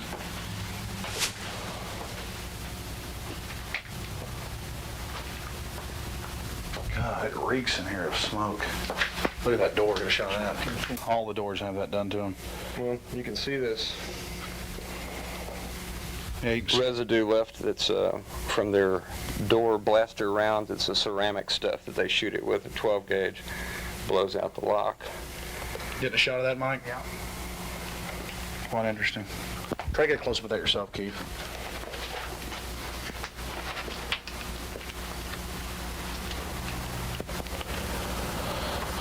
Well, here's special operations style, ladies and gentlemen. Ransack police station. Done, but they had to use the toys. Yeah. Well, here we are in... Yeah, go ahead and shine your light that way. Yeah. We'll just stand here and shot that way, or go back into there as we pan. We shine it on that and then pan over to that as we talk. Well, here we are at the abandoned police station. It's been totally, completely ransacked, and you've got the blast points here on the doors from their special ceramic shotgun slugs. And then let's get a shot of the door, show them what it does to a door. Right there, ladies and gentlemen. That is Army Special Operations Delta Force style. Special Operations Command. Training all over the U.S. hundreds of times a year. All part of training local police to accept an out-of-control police state.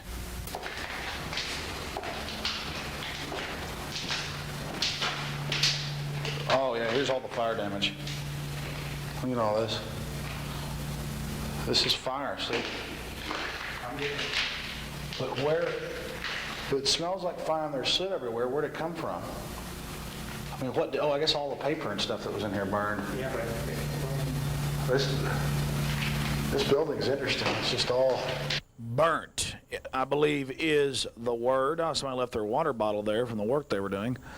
You look down on the ground there, especially right-hand corner, you can see all of the soot and pieces of burnt wood.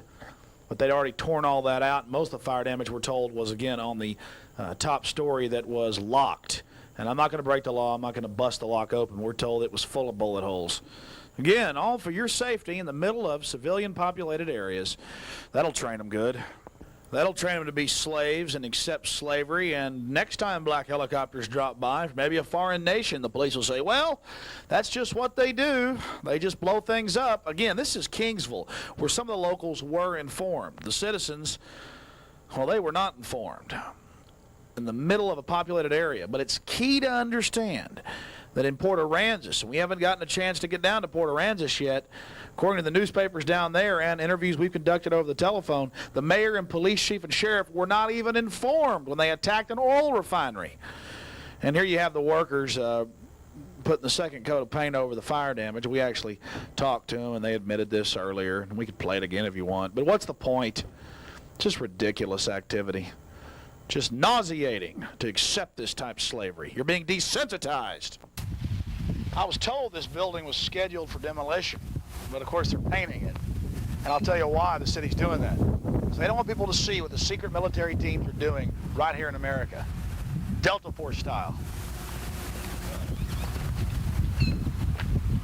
Now, we're y'all's friends, man. There's a lot of bad stuff going on in the country right now. Believe me, this is not good. But it's for our children. It's for the love. Bill Clinton's such a loving liberal. He's always abhorred the military, but now that it's his, oh, yes. Delta Force munitions, a solid ceramic slug used to blast open doors. So the jackbooted thugs don't even have to hurt their feet anymore. They just got these special team members to use the 70 millimeter or 12 gauge shotgun slug and blast their way to victory. So loving. Again, Kingsville, Texas. Very close to Corpus Christi. We're about 25 miles from the coast. The site of Army Special Operations Command training, Delta Force style. Black uniforms working hand in hand with local law enforcement, helping to break down the barriers between the federal police state and your local cop on the beat. Keep them local. That's constitutional. And for those that say this has anything to do with national security, our borders are wide open. U.S. Customs doesn't even search the majority of crates that come into our major ports, $900 billion a year. And U.S. Customs admits that they call and warn the warehouses 2 days before and tell them what crates they're going to come search. This is total corruption. So for them to say it's national security and terrorists are going to attack and we've got to give up our rights and all the rest of this garbage is a complete and total fraud. It's about a police state. Government knows that you're waking up to what they're doing. They want your property. Government's growing, and they're not going to back down until you stand up. Government's not kindler and gentler, and the age of big government has just begun. And we're here in Kingsville, Texas, the site of Army Special Operations Command training, Delta Force style. They came in here and burned out much of the inside of the old police department. But now they're over there painting and pulling out and taking out the fire damage and all the rest of this. What are they trying to hide? Right here on Exposing Corruption. Actually landed the helicopters. Yes, they did. They landed. I was told that some people came down from ropes, actually. Well, they landed some helicopters on that building over there, that old Exxon building on top. 4 helicopters landed on that, and then some landed on the ground and some dropped off the ropes. So how many helicopters total? I'd say about 7 or 8. 7 or 8. We were told that there were all different type configurations, large helicopters, small helicopters. That is correct. That's what I said. Out here in Kingsville, Texas, every window in the Exxon building has been smashed out. Every single window. And they've come in and boarded up every single one of them. This is from the explosions. They came and blew a hole in the roof, we're told, and the large helicopters landed here, again, at the Exxon administrative building that's been shut down for some time. Blew a hole in the roof and inserted troops inside and practiced killing the evil terrorist. And the police, again, were nearby helping as the relationship was growing. It's so much fun. The Kingsville Record reporter that heard the noise outside and came rushing out with his camera to take pictures, and his camera was taken away and he was told to go back inside. From the Exxon building, and again, I want to get a shot of the fact that all the windows were blown out. Brand new plywood has been put up, and the reporter came out, and how dare him come right out in front of his business from the Kingsville Daily.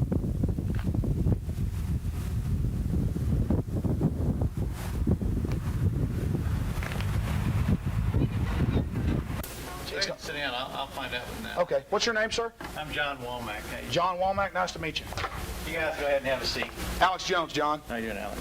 Good to meet you. Okay. Turn the camera off. Okay. Please take it outside. Oh, you want to stay outside? Yeah, I want the camera outside. Okay. Go ahead, Mike. What about audio? Can we get audio? No, just let me clear my people, y'all. Fantastic. He's in a meeting. Why don't you guys come back later if need be? The person that had the camera taken is in a meeting? No. My manager, the guy who runs the publisher, runs the newspaper. Okay, I'm not trying to be, if y'all called me up in Austin, I'd listen to y'all. Yeah. Basically, we're just trying to find out if it happened or not. I understand. It's not my job. I understand. Look, I got a paper put out. Have you heard the story? No, I've not heard the story. Should we really come back later, or are you just kind of saying... Wasting time. Oh, we're wasting our time? Yep. Thanks. Appreciate that. Audio. I got it all. The entire front entrance that we're told was glass and metal by the lady across the street who will not speak on camera from the Kingsville Publishing Company, the local newspaper, the Kingsville Record, says that, yes, this was all metal-trimmed glass windows here, well, all blown away. Only Imperial stormtroopers are so precise. That's ridiculous. They blew out every window in the structure. Look at it. Must have been some powerful explosives. I'd like to see the inside of this building. And again, you got the newspaper right across the street, won't even talk to us.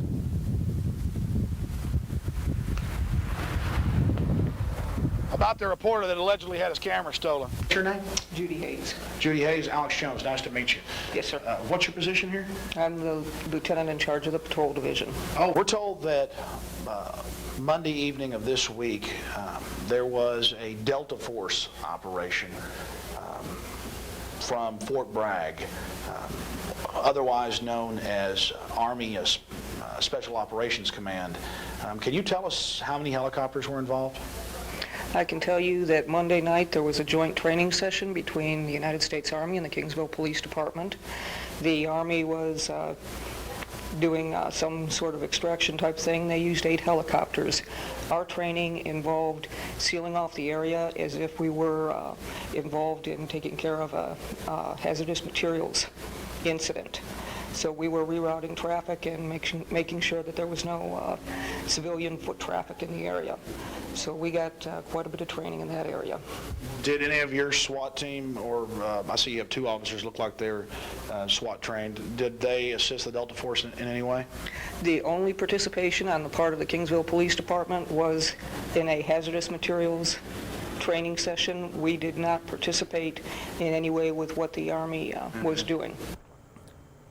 We're now at the Clyburg County Kingsville Fire Department, and we wanted to talk to the chief. He was out taking care of business, so he called us over the phone, and we did a conference call.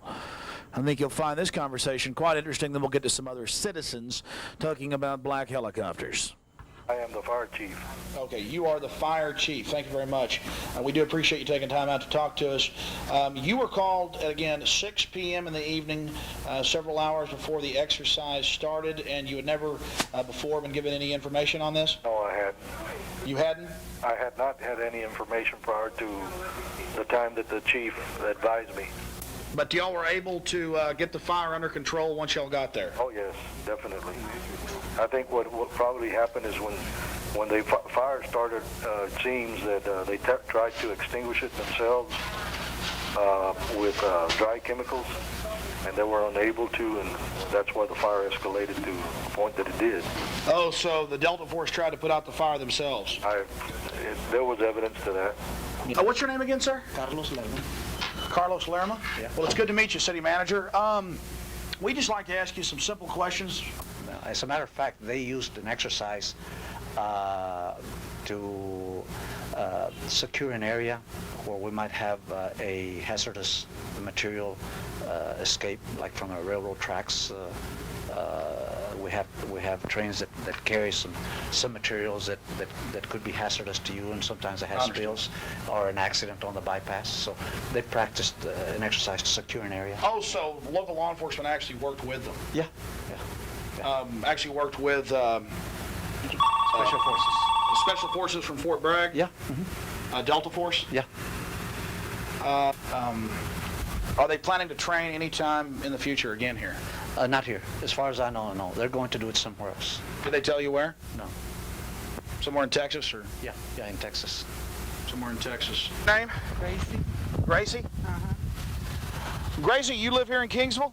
Yes, sir. I live in that building right there in Casa Ricardo. Wow, you live real close. Did you hear about the helicopter assault on the old police station before it happened? No. Until that day. There were all these over there and right there. I'm sorry. No. And all that time, all of there'd be no, surroundings like that. And basically, were you at home when you heard the explosions? Well, for a matter of fact, I had gone for a walk, and I sit, and then when I got here, Poor thing, you were actually out here. I sit on the bench, and then I got scared because of the noise. It was so terrible and too loud, What'd you see? What'd you hear? Well, they were throwing some bombs, bombing, yeah, and some I think they were using some rifles too, and the other kind of rifles, the one used stuff like that. So again, And tell us what you saw and heard one more time, because I don't think we have the thing going. well, just going back and forth and doing the same thing, but I just couldn't see anything else because I was so scared. I went back to my apartment, and And So you were out walking, and you actually... Well, I think it started when I got from my walk. I'm not really too sure. What'd you see in here again? You were saying... I went back to my apartment because I was so scared, and I got out from there because I could still hear the noise, It was too loud and too fast. Just pow, pow, pow, pow, pow, or... Yeah, of everything, I think they were doing everything on the same time. Explosions and firing. And everything on the same time, and then I saw one getting down from a parachute and way over there. You're kidding? Yes, I did. What kind of uniforms were they in? I couldn't barely tell. You couldn't really see him in the dark. Yeah, it was dark, so it was well, maybe it's, Black uniform? or green or something like that, Like the ones that they have, the men from the National Garden. I think they're the same. I could barely tell, and I could barely tell if they were wearing, something like that, like keys, or I really couldn't tell. But I saw one. What about the helicopters? Well, the helicopters, I don't know. I haven't seen them, so close. They were so big, and just flying. Well, they look like blacks. I couldn't barely tell. Maybe they were black. I don't know. No flashing lights on them or anything? I'm afraid they were. They were too much light. Ma'am. I'm sorry.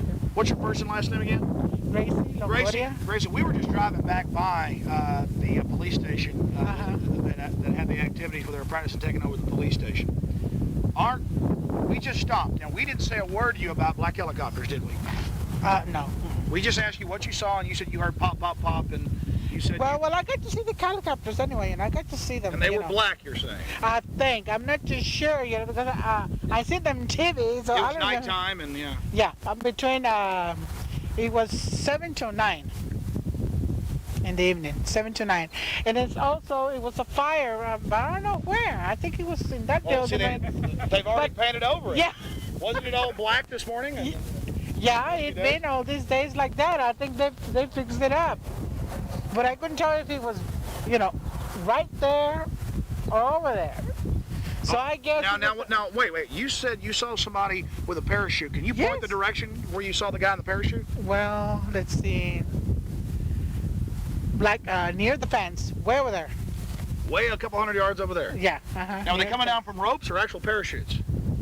Well, I couldn't barely tell. They were just coming out of the sky in the dark. I couldn't tell if it was a parachute, if it was a rope. I just saw him, getting down. That's all. That is just absolutely incredible. How long did it last? Oh, I don't know. You mean when they finish the end? I'm not sure. It's like I said, it was 7 to 9. That's what they told me there. I'm not sure. And so it went on for several hours. Yeah, I'm afraid so. The gunfire and all the rest of it. Yeah. Well, they had trouble with their imaginary enemy, didn't they? I guess. Must have been many different teams that wanted to. They were using so many things that I could barely tell what they were. So there were explosions and rapid gunfire. And they also stopped on the top of the building right there. Which one? That one right there. You're talking about the old Exxon building. Yeah, that one right here. They blew out almost every window in that building? Yes, they did. But we heard that large helicopters landed on the top. Yes. Mostly all of them, I think. They stopped right there in that building on the top. They just landed on top of the building? Yeah, and then they got away. They flew away. Huh. And I also saw a lot of men, that I think they were going up and those things, What about the police? Well, the police, I don't know about them. I don't know what they did. They were just taking care of the area, that's all. While the Delta Force did their work. They were standing right there, and I went over there, and over here there were a whole bunch of them. I think there were... Did you appreciate not being warned and suddenly having black helicopters swarming? No. You didn't enjoy that? No. No, not really, because, I was thinking myself that they should be, have done that here because it's dangerous, Well, you know what they're doing. They want to do this to citizens in the future, martial law, and I don't want to scare you is being prepared in this country. And what they're trying to do is, have you ever noticed how if you get somebody into something a little bit at a time, they're ready to accept it? They're easing America in to it to where people are used to seeing black helicopters fly over and explosions.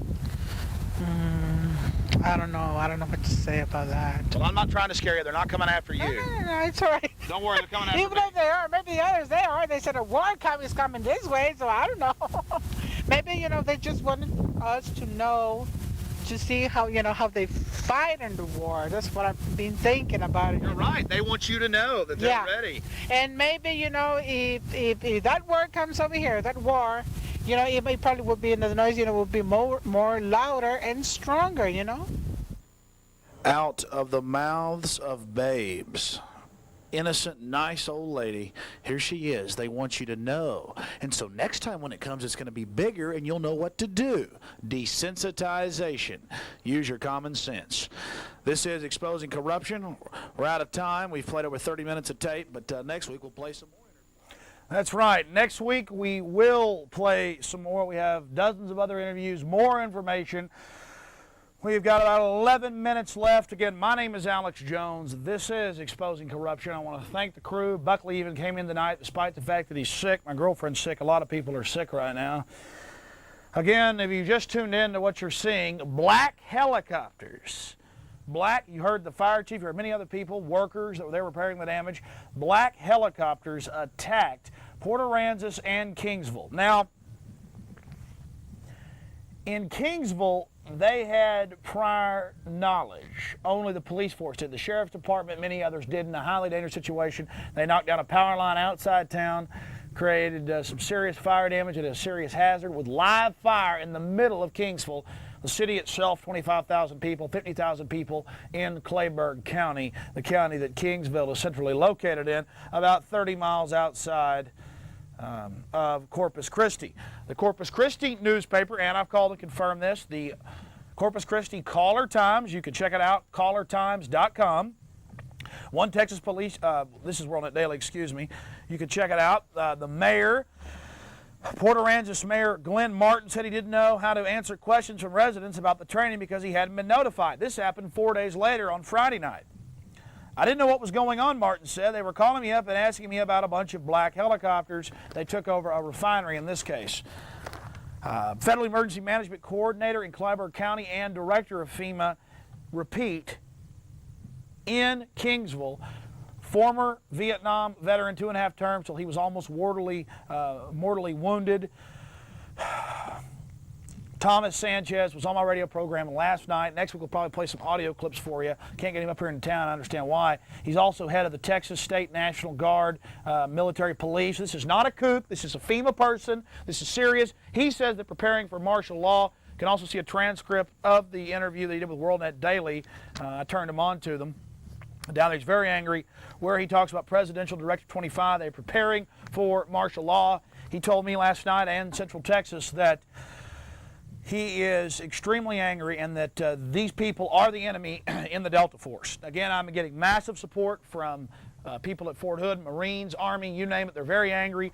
High-level officers cannot believe this. Again, it's an executive decision, directive. This is an executive activity of Bill Clinton, someone who supposedly abhors the military. All these phony liberals and bootlickers out there, and all these phony conservatives, claim they love the military so much, but these liberals claim they hate it, these phony liberals. And now here they are, but it's their military. Just like Ron Silver said, the Hollywood actor, at Clinton's inaugural in 93, elected in 92, but inaugurated in 93. A couple days later, they had the World Trade Center bombing that Clinton engineered in Oklahoma City in 95. But he said at the inaugural, look at those jets. And Hillary looked to him and said, those are our jets now.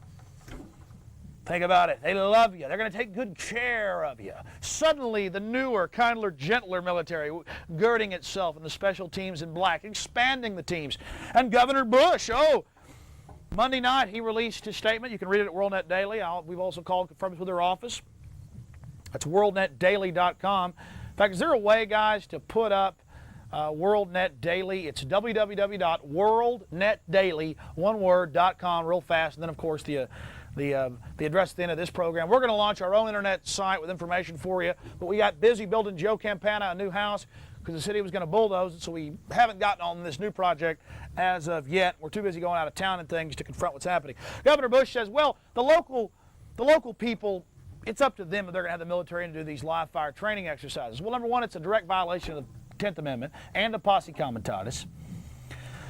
But most importantly, San Antonio doesn't want them, and it's been all over KTSA and WOAI radio stations and all their TV down there in San Antonio that they are hopping mad. They don't want them. You've seen the chief on this show back in May, Allie Philippus of San Antonio, former Army intelligence, throwing him out for trying to bribe him. Transcript of that's on WorldNet Daily. There's a bunch of articles. The big headline article is the military admits they were using live fire now. They've stopped lying. In the middle of a population center. But you've got to understand, repeat, you've got to understand that they're in San Antonio right now at the most centrally located. There are what, dozens of bases in and around San Antonio, but they're picking the smallest and the most centrally located, despite the fact the mayor asked them not to overfly the city and do their live fire and blow things up in front of everybody downtown at Fort Sam Houston. They're bivouacked there as we speak. The operation could be going on tonight or tomorrow night. Who knows? But I just won't be sleeping the next few days. We'll be doing our best to get you footage. Oh, like I should go tonight. I shouldn't go to tomorrow. That doesn't matter. I got to have sleep. It is incredible. This is the biggest story. What's the New York Times have yesterday? A little blip about how, well, a military exercise caused a fire. Why don't they talk about Port Aransas, not Kingsville? I may go to Port Aransas tomorrow as well. There's so many sites because now we're told from two sources that I have at two different military bases, one in California, one at Fort Hood here in Texas, that they're inserting 100 anti-terrorism specialists into the city of Corpus Christi. Again, this is all an exercise. They're trying to start a fight. At the same time, they're trying to desensitize the public. Oh, that's what black helicopters do. They don't ask permission. They just blow things up. It's crazy. We were in Kingsville for the Monday incident, Wednesday night and Thursday after it happened, as soon as we got down there. But now they're going to Port Aransas, they're going to other towns and engaging in this activity all across Texas, all in South Texas. It's crazy, it's wrong, it's dangerous, it's unconstitutional. This is a military action. A lot of military leaders are quoted in WorldNet Daily saying they don't believe this, but it's all part of Chairman Shelton, the new Joint Chiefs of Staff after John Shalikashvili, the last one, the son of a Polish death camp operator for the Nazis. These are wonderful people we're talking about. And his specialty wasn't engineering or wasn't logistics. No, it was civilian population control and internment. That was his job. He's from Fort Bragg. Now he's running the whole thing. Clinton now wants, and it's been in all the major papers the last few weeks, he wants a U.S. Theater of Operations czar, commander, make this an actual war zone, never been done in U.S. history. They want a Theater of Operations commander for U.S. operations, expressly. Clinton is expressly doing what is unconstitutional. 2 weeks ago, 2 Thursdays ago, it was in the Dallas Morning News, front page. It's been in the New York Times. They're all telling you how great it is. A U.S. Theater Command Operations Officer, a high-level general, a 3- or 4-star general. I want you to think about that. What they're doing. Coup d'etat, takeover, domination, criminality. Clinton does not want to leave office. To the serious people out there, it's time to call every radio and every TV station and demand this be the #1 story. It's been on most of the talk radio stations here in town, the two that are left, KJFK 98.9 FM and KLBJ 590 AM. I called KLBJ repeatedly and said, look, cover this, facts and the stuff. And finally, 4 or 5 days late, they did air it, but we do appreciate that. 98.9 KJFK supports free speech in Austin, Texas. Do we have time to get WorldNet Daily up there? You can see this, you can see photos of this information on the cover story. Go down in it, and then it'll have a link to the last story from this Monday with the digital photos you've seen here on WorldNet Daily. Just scroll down, we'll say photos of fire damage, and you can click on that and it'll take you right to it, to the story that has those photos.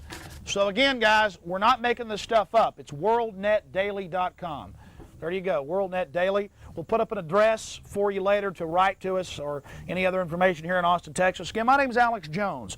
Refusing to submit to the lies and the corruption and the out-of-control bureaucracy. It's the history of the world. Serious people, it's time for you to stand up and stand up strong. Do it today. Get involved. Get motivated. Wake up the American people. If you'll just get off the bench, and that's enough, guys, great job.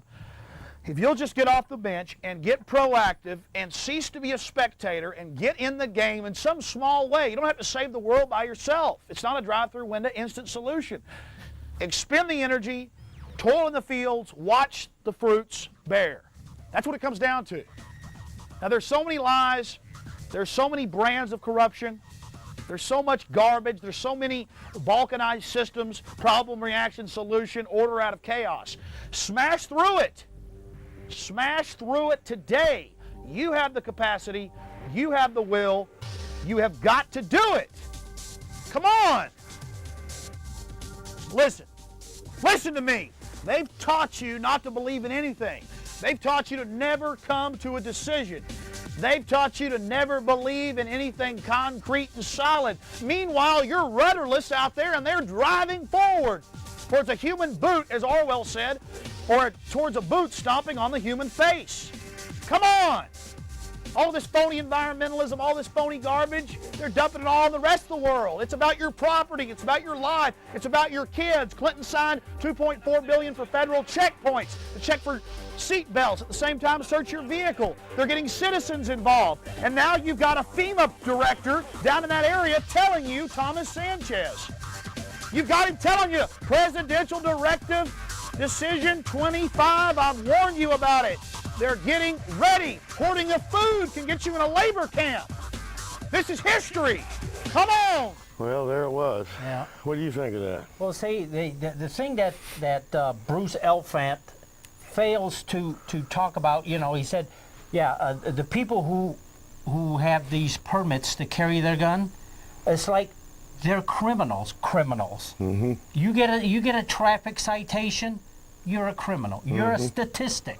You're right, and that's part of that 2,000. Yeah, and we don't know. Like, I hadn't had a ticket in 9 years, and all of a sudden, when I took that video footage, I got 2. See? So, I mean, 1 mile over the speed limit. If the guy wants to bust you and give you a ticket, he's going to give it. I don't care whether or not you have a handgun permit or not. What does that have to do with anything? Probably the only reason why they know is because once they type in your name, they're going to see if you have a handgun permit. Because one of the things they asked me is if I had any guns in my car when I'm on my way to work. Get real, Bruce. Yeah, you know, the other thing here, how do I word this? He made the statement about they need more hours of training. Right, more than... So that they can be, you know, they made the statement that police officers are much better trained, which they are. Yeah. You know, they have a free police range. Right, and they go, what? But then the thing that flashed through my mind when I heard that was these 2 recent murders or killings by police officers. One guy holding a knife, I think. I forget what both cases were, and they drilled a guy full of bullets. Yeah, 41 bullets in this one guy, just brandishing a knife. Now, is that your training? Come on. Yeah, it's only training to get the bullet in you. The only people I've ever killed with my weapons was Vietnamese. There you go, in war. So, come on. Bruce, you just don't know what you're talking about. Well, he was trained by that old group that came out of that Berkeley mentality. Yeah, and it's that sway. Sorry, Berkeley, but... But they're trying to sway somebody to believe that guns kill people. Well, guns don't, just like the lady said. Excellent report, Fox. You asked good questions. Yep, very good. All right, what do we got next? Oh, the next one is about laser weapons. Okay. And a very brave American who has stepped out. All right, so whenever you're ready. Brave new world of directed energy warfare. It's already begun to claim victims. Just ask Jack Daly, who says he's a casualty of a particularly terrifying new technology. The doctor at the emergency room told me, "I don't know what you have. I've never seen anything like this before." It happened 2 years ago. Daly, a naval intelligence officer, was sent out on board a helicopter to photograph a Russian ship called the Capitan Man, which he says was monitoring U.S. submarines off Washington State. So you have suspicion that this is a Russian spy ship Yes. in U.S. waters? Yes. Daly takes 30 surveillance photos. He and his pilot fly back toward home. They're on the ground when both feel their eyes throbbing, their vision blurred, horrible headaches. But why? It was a mystery until Daly's photos were developed. Do you recognize this? Yes, I do. It's one of his surveillance pictures, frame 16. Look closely. Look closer still. That red dot below the bridge. This may be the first time that a laser was actually ever photographed during routine operations. And medical exams showed Daly's eyes had been burned, and the lesions were consistent with laser exposure. We're not talking about those little pointers kids use, but a blinding laser, much more powerful, that can be used for pinpoint attacks from hundreds of feet away. Tell me what it was like and is like to look out your eyes. They always hurt. I've been in constant pain since the 4th of April, '97, without a moment's relief. Constant pain? What kind? I get these surges of pain. It can be anything from being jabbed in the eye with an ice pick to being hit in the face with a baseball bat. Both eyes? Both eyes. And it's not just Daly. The pilot of his helicopter also suffered eye damage. And no one knows the long-term effects. Daly fears he'll go blind. That's scary. That is scary. I mean, with the newest types of weapons that they're coming out with nowadays, I mean, from sound, lasers, I mean, I don't know. Even some of the cops have lasers on their weapons, but I don't know. Those are just for supposedly pinpointing or targeting. There's more to that report that 2020 had, and further on down the road in there that talks about how this happened again to a couple of helicopter pilots in Bosnia. Well, you know, the Russians don't want us over there anyway. No. See? No. Because we're getting ready to go back Saturday, maybe, right? Yeah. This man is a hero for stepping out. And letting the public know. That's it. So that takes care of. That's it for old Roberts. Okay, so why don't we go ahead and finish? We've got about 11 minutes of Irwin's shift. And ladies and gentlemen, you need to, this is part 6 in a probably 18-part series. So we're going to bring you all the information concerning the federal income tax, because Irwin has his hand on the pulse of the Internal Revenue Service and the law. And you need to listen to this gentleman and begin to think about why it is we're paying income tax. There's no law making us liable for this illegal tax. It's been there, or they've been taking it from us since the Second World War, 1942. Before that, you didn't have to pay anything. So why don't we go ahead and cue up Irwin, and when we come back, we'll just have a few brief comments, and we'll be out of here, folks. You to keep books and records for income tax purposes. No law authorizes IRS agents to seize property in payment of income tax, and much, much more.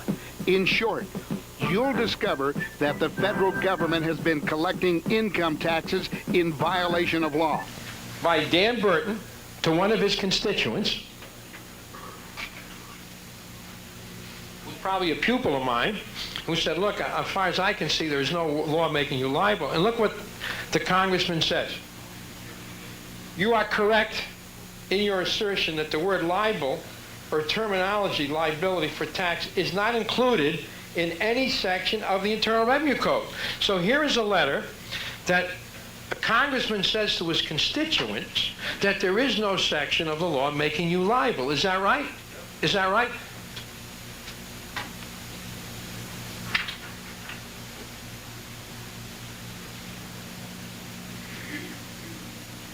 And the Treasury Department says,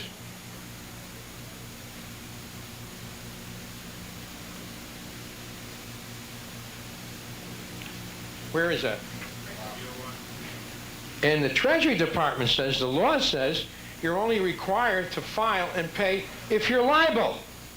So those two letters alone prove that nobody's required to file and pay income taxes. Does everybody understand that? This is why I can do this, folks. If I'm going to tell you not to pay a tax that the law requires you to pay, they'd arrest me. This merely shows you the extent of the criminal character of your government. They've sent people to jail, they've destroyed houses, people have committed suicide in violation of a law that doesn't exist, and they all know it. Now, another thing.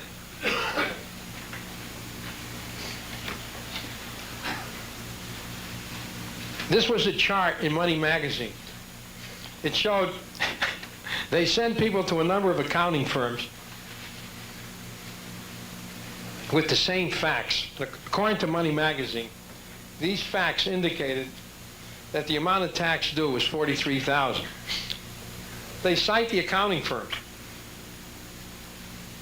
Now, various accounting firms computed the tax from $94,000, and look what they paid. $900, $1,400, $1,500, $1,200. All the way down to $36,000. But again, this man, he was charged $2,000, $1,800, $1,000, $1,500. I think the smallest charge was $400. But first of all, this shows you that the law is void for vagueness. How could there be a law where professionals vary so much? Now, in essence, I do what tax lawyers do. What do tax lawyers do? You go to a tax lawyer, and the tax lawyer tries to lower your tax to as low as possible. Of course, he charges you. If he could lower it totally, he would do it. But you'd still have to keep books and records. You'd have to submit to an audit. Now, for $25, you buy my book for $25, and I eliminate your tax totally. So we're much better than tax lawyers and much cheaper. And much cheaper than accountants. You pay $35 and you won't file a tax return. And look what these accountants get, and they can't figure it out. And every one of those returns was probably wrong, and I'm going to show you how to file a correct return. For a lot less money, and you're going to sleep much more peacefully. Okay. Everybody was given a sheet when they came in here. Can I have that sheet? You were given a sheet. Yeah, let me have this, please. Okay. Okay, open it up. Okay, what you're looking at on that sheet is a Privacy Act notice. And that Privacy Act notice is the Privacy Act notice that goes with a form, it goes with a form 730. Now, what's a Form 730? Now, here's the Privacy Act notice in a 1040. But you already have a Privacy Act notice. Here is a privacy, and we're going to compare two Privacy Act notices. The Privacy Act notice that relates to the wagering tax. Bookmakers. If you're a bookmaker, you're supposed to pay, by law, 2% of your gross wages, of your gross bets to the government. It's called the federal wagering tax. Now, the form in which they pay that tax is called the Form 730. And in connection with the federal wagering tax, there is a Privacy Act notice. Comparable to the Privacy Act notice, that's in page 38 of the current 1040. Now, why is there a Privacy Act notice here? Incidentally, you see this 1040? The only official part of this whole 1040 is this half page right here. Everything else is designed to mislead you and is the IRS's opinion. This is not law. The only thing in here that's supposed to conform to law is the Privacy Act and Paperwork Reduction Act notice. Why is it here? Because Congress some 20 or 30 years ago, I don't know, passed, one of the better laws. And this was a law designed to prevent federal bureaucrats from sending you letters asking you for all kinds of information that you might not have to give them. Suppose you got a letter from some bureaucrat. Say, please fill out this document. Would you know whether you're required to fill it out? Would you know what the penalties are if you didn't fill it out? So, every government agency who wants to send you a request for information, and the IRS sends out a lot of these letters, requests for information, but they're all bootleg documents.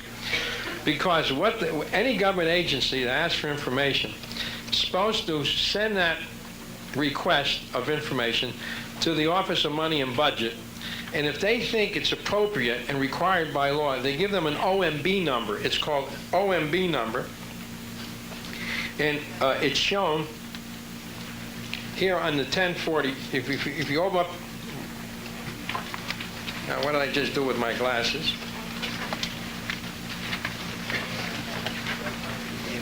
Okay. Now, the OMB number, you can see the OMB number on page 274. It's right here. It's a little, that's the OMB number.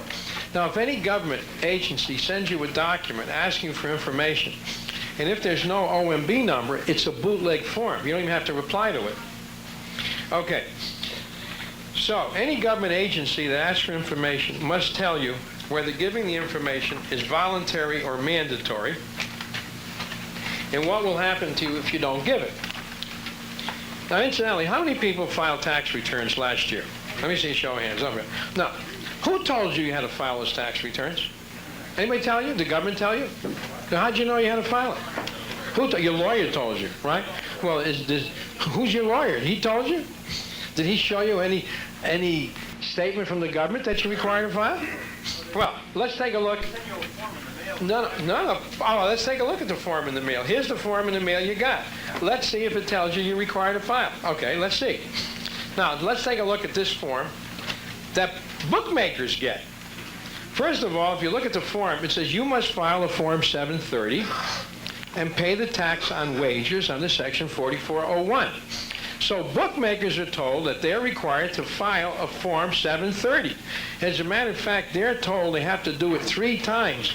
Once here, once here, and once here. You see that? They're told 3 times they have to file a Form 730. Now let's take a look at the comparable. For those who don't have a 1040, if you have a 1040, here it is. Now, if you don't have a 1040, you can see it right here. Look at the Privacy Act notice and tell me where it says you have to file a Form 1040. Is there any place in there you got to file a Form 1040? Nowhere. Form 38 of a 1040. Yeah, 42. Now, if you don't want to keep switching, just open up the forms that were given to you, and we're comparing the Privacy Act notice as it appears in the 1040. It's a little different form here, a little different shape, but it contains the same information. We're comparing the Privacy Act notice that appears in a 1040 with the Privacy Act notice that bookmakers are given with a Form 730. So the first thing that you should notice is that bookmakers are literally told they got to file a Form 730. And they have to pay the tax pursuant to Section 4401. It says, you must file and pay the tax on wagers. Now, where in here does it say you must pay the tax on income? Does it say it any place? Well, then who told you have to pay a tax on income? And the bookmakers are even told the statute. There's another thing I want to tell you. When the federal wagering tax was first passed, the Supreme Court declared the federal wagering tax unconstitutional because the Supreme Court, it was the Carragher decision, said that even though being a bookmaker was not a federal crime, it was a crime in most states. So if a bookmaker filed a wagering tax with the federal government and paid his tax, the states could get that information from the federal government, and then the man would be prosecuted under state law for filing a federal return. And therefore, they held the tax unconstitutional because he could be prosecuted under state law. So, in order to collect the money from bookmakers, they had to give the bookmakers immunity from criminal prosecution with respect to the information they put on their return. And here you'll see it says that a bookmaker may not be prosecuted with the information he puts on his tax return.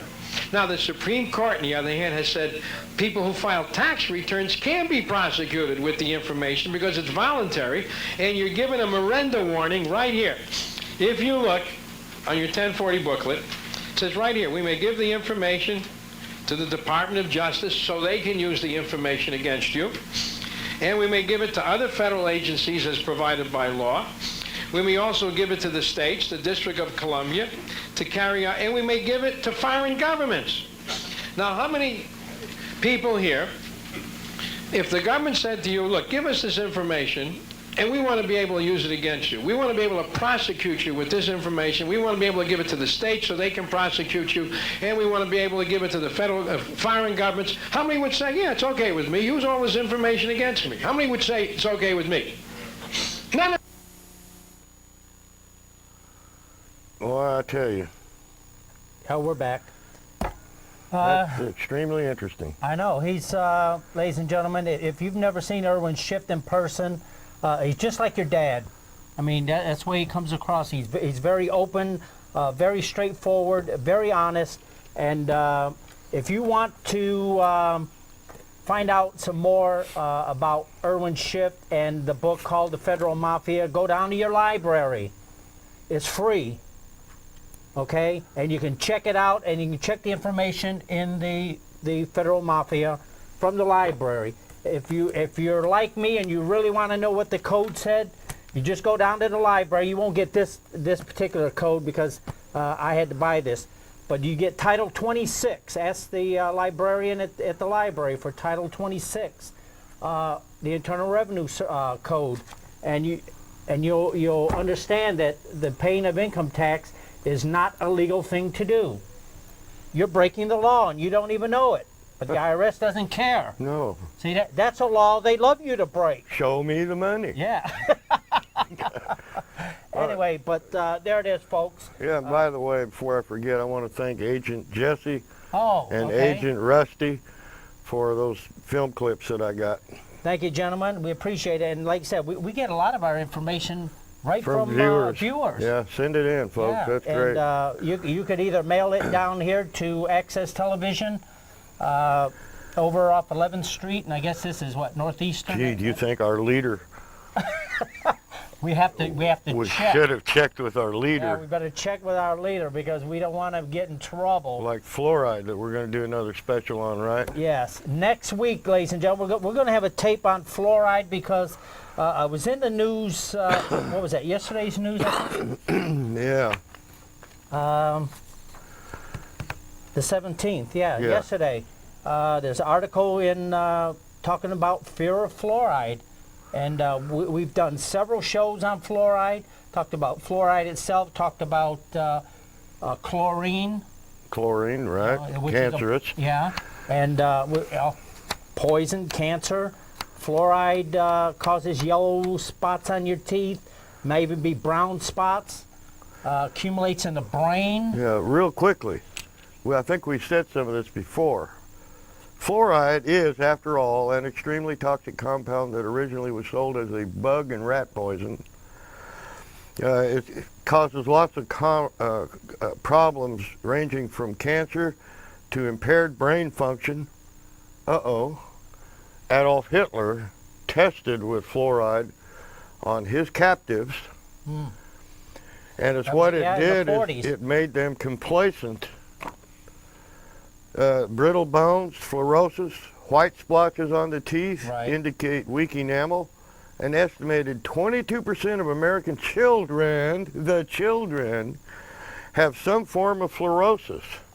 Either on the teeth or in the bones. And very quickly, recent studies in the Journal of Dental Research conclude that tooth decay rates in Western Europe, which is 98% unfluoridated, have declined as much as they have in the United States in recent decades. Indeed, it's only in the United States that fluoride is championed by the government. Most European nations, including Germany, France, Sweden, Holland, prohibit fluoride on public health grounds. Now, let me tell you something, folks. the federal government has mandated that by the year 2000, every public water utility servicing district there is in the United States will be pumping this stuff into our water. The fluoride manufacturers. That's it. Show me the money. Yeah, it's made, and you get fluoride. They also use it in the manufacture of fertilizer, the making of aluminum cans. It's a poison, ladies and gentlemen. And originally, back in the 40s, when they were developing the atomic bomb, it was used in the bomb project. And in 1947, they didn't know what to do with this poison, so they went to the federal government and said, look, we've got all this toxic waste. It will cost us a fortune to get rid of it. Somebody came up with a bright idea. Well, in small dosages, it won't hurt people. It just maybe just accumulate in their body. So let's just dump it in the water and tell the American people it's good. Stay tuned right here for more classics on this channel here, Hanson Archives. But to fund this station, I'm offering, if you send us $25, we'll send you a signed copy of Bohemian Grove, Cult of Conspiracy. It was forwarded by Tex Mars that just recently passed away. Also, Alex Jones has a chapter in here. And you know that's good. There's us in our younger days. But on the address that you see, send us $25 and we will send you a signed copy, or give us a call at 830-672-3089 and you can put it on a credit card. We'll send it right out.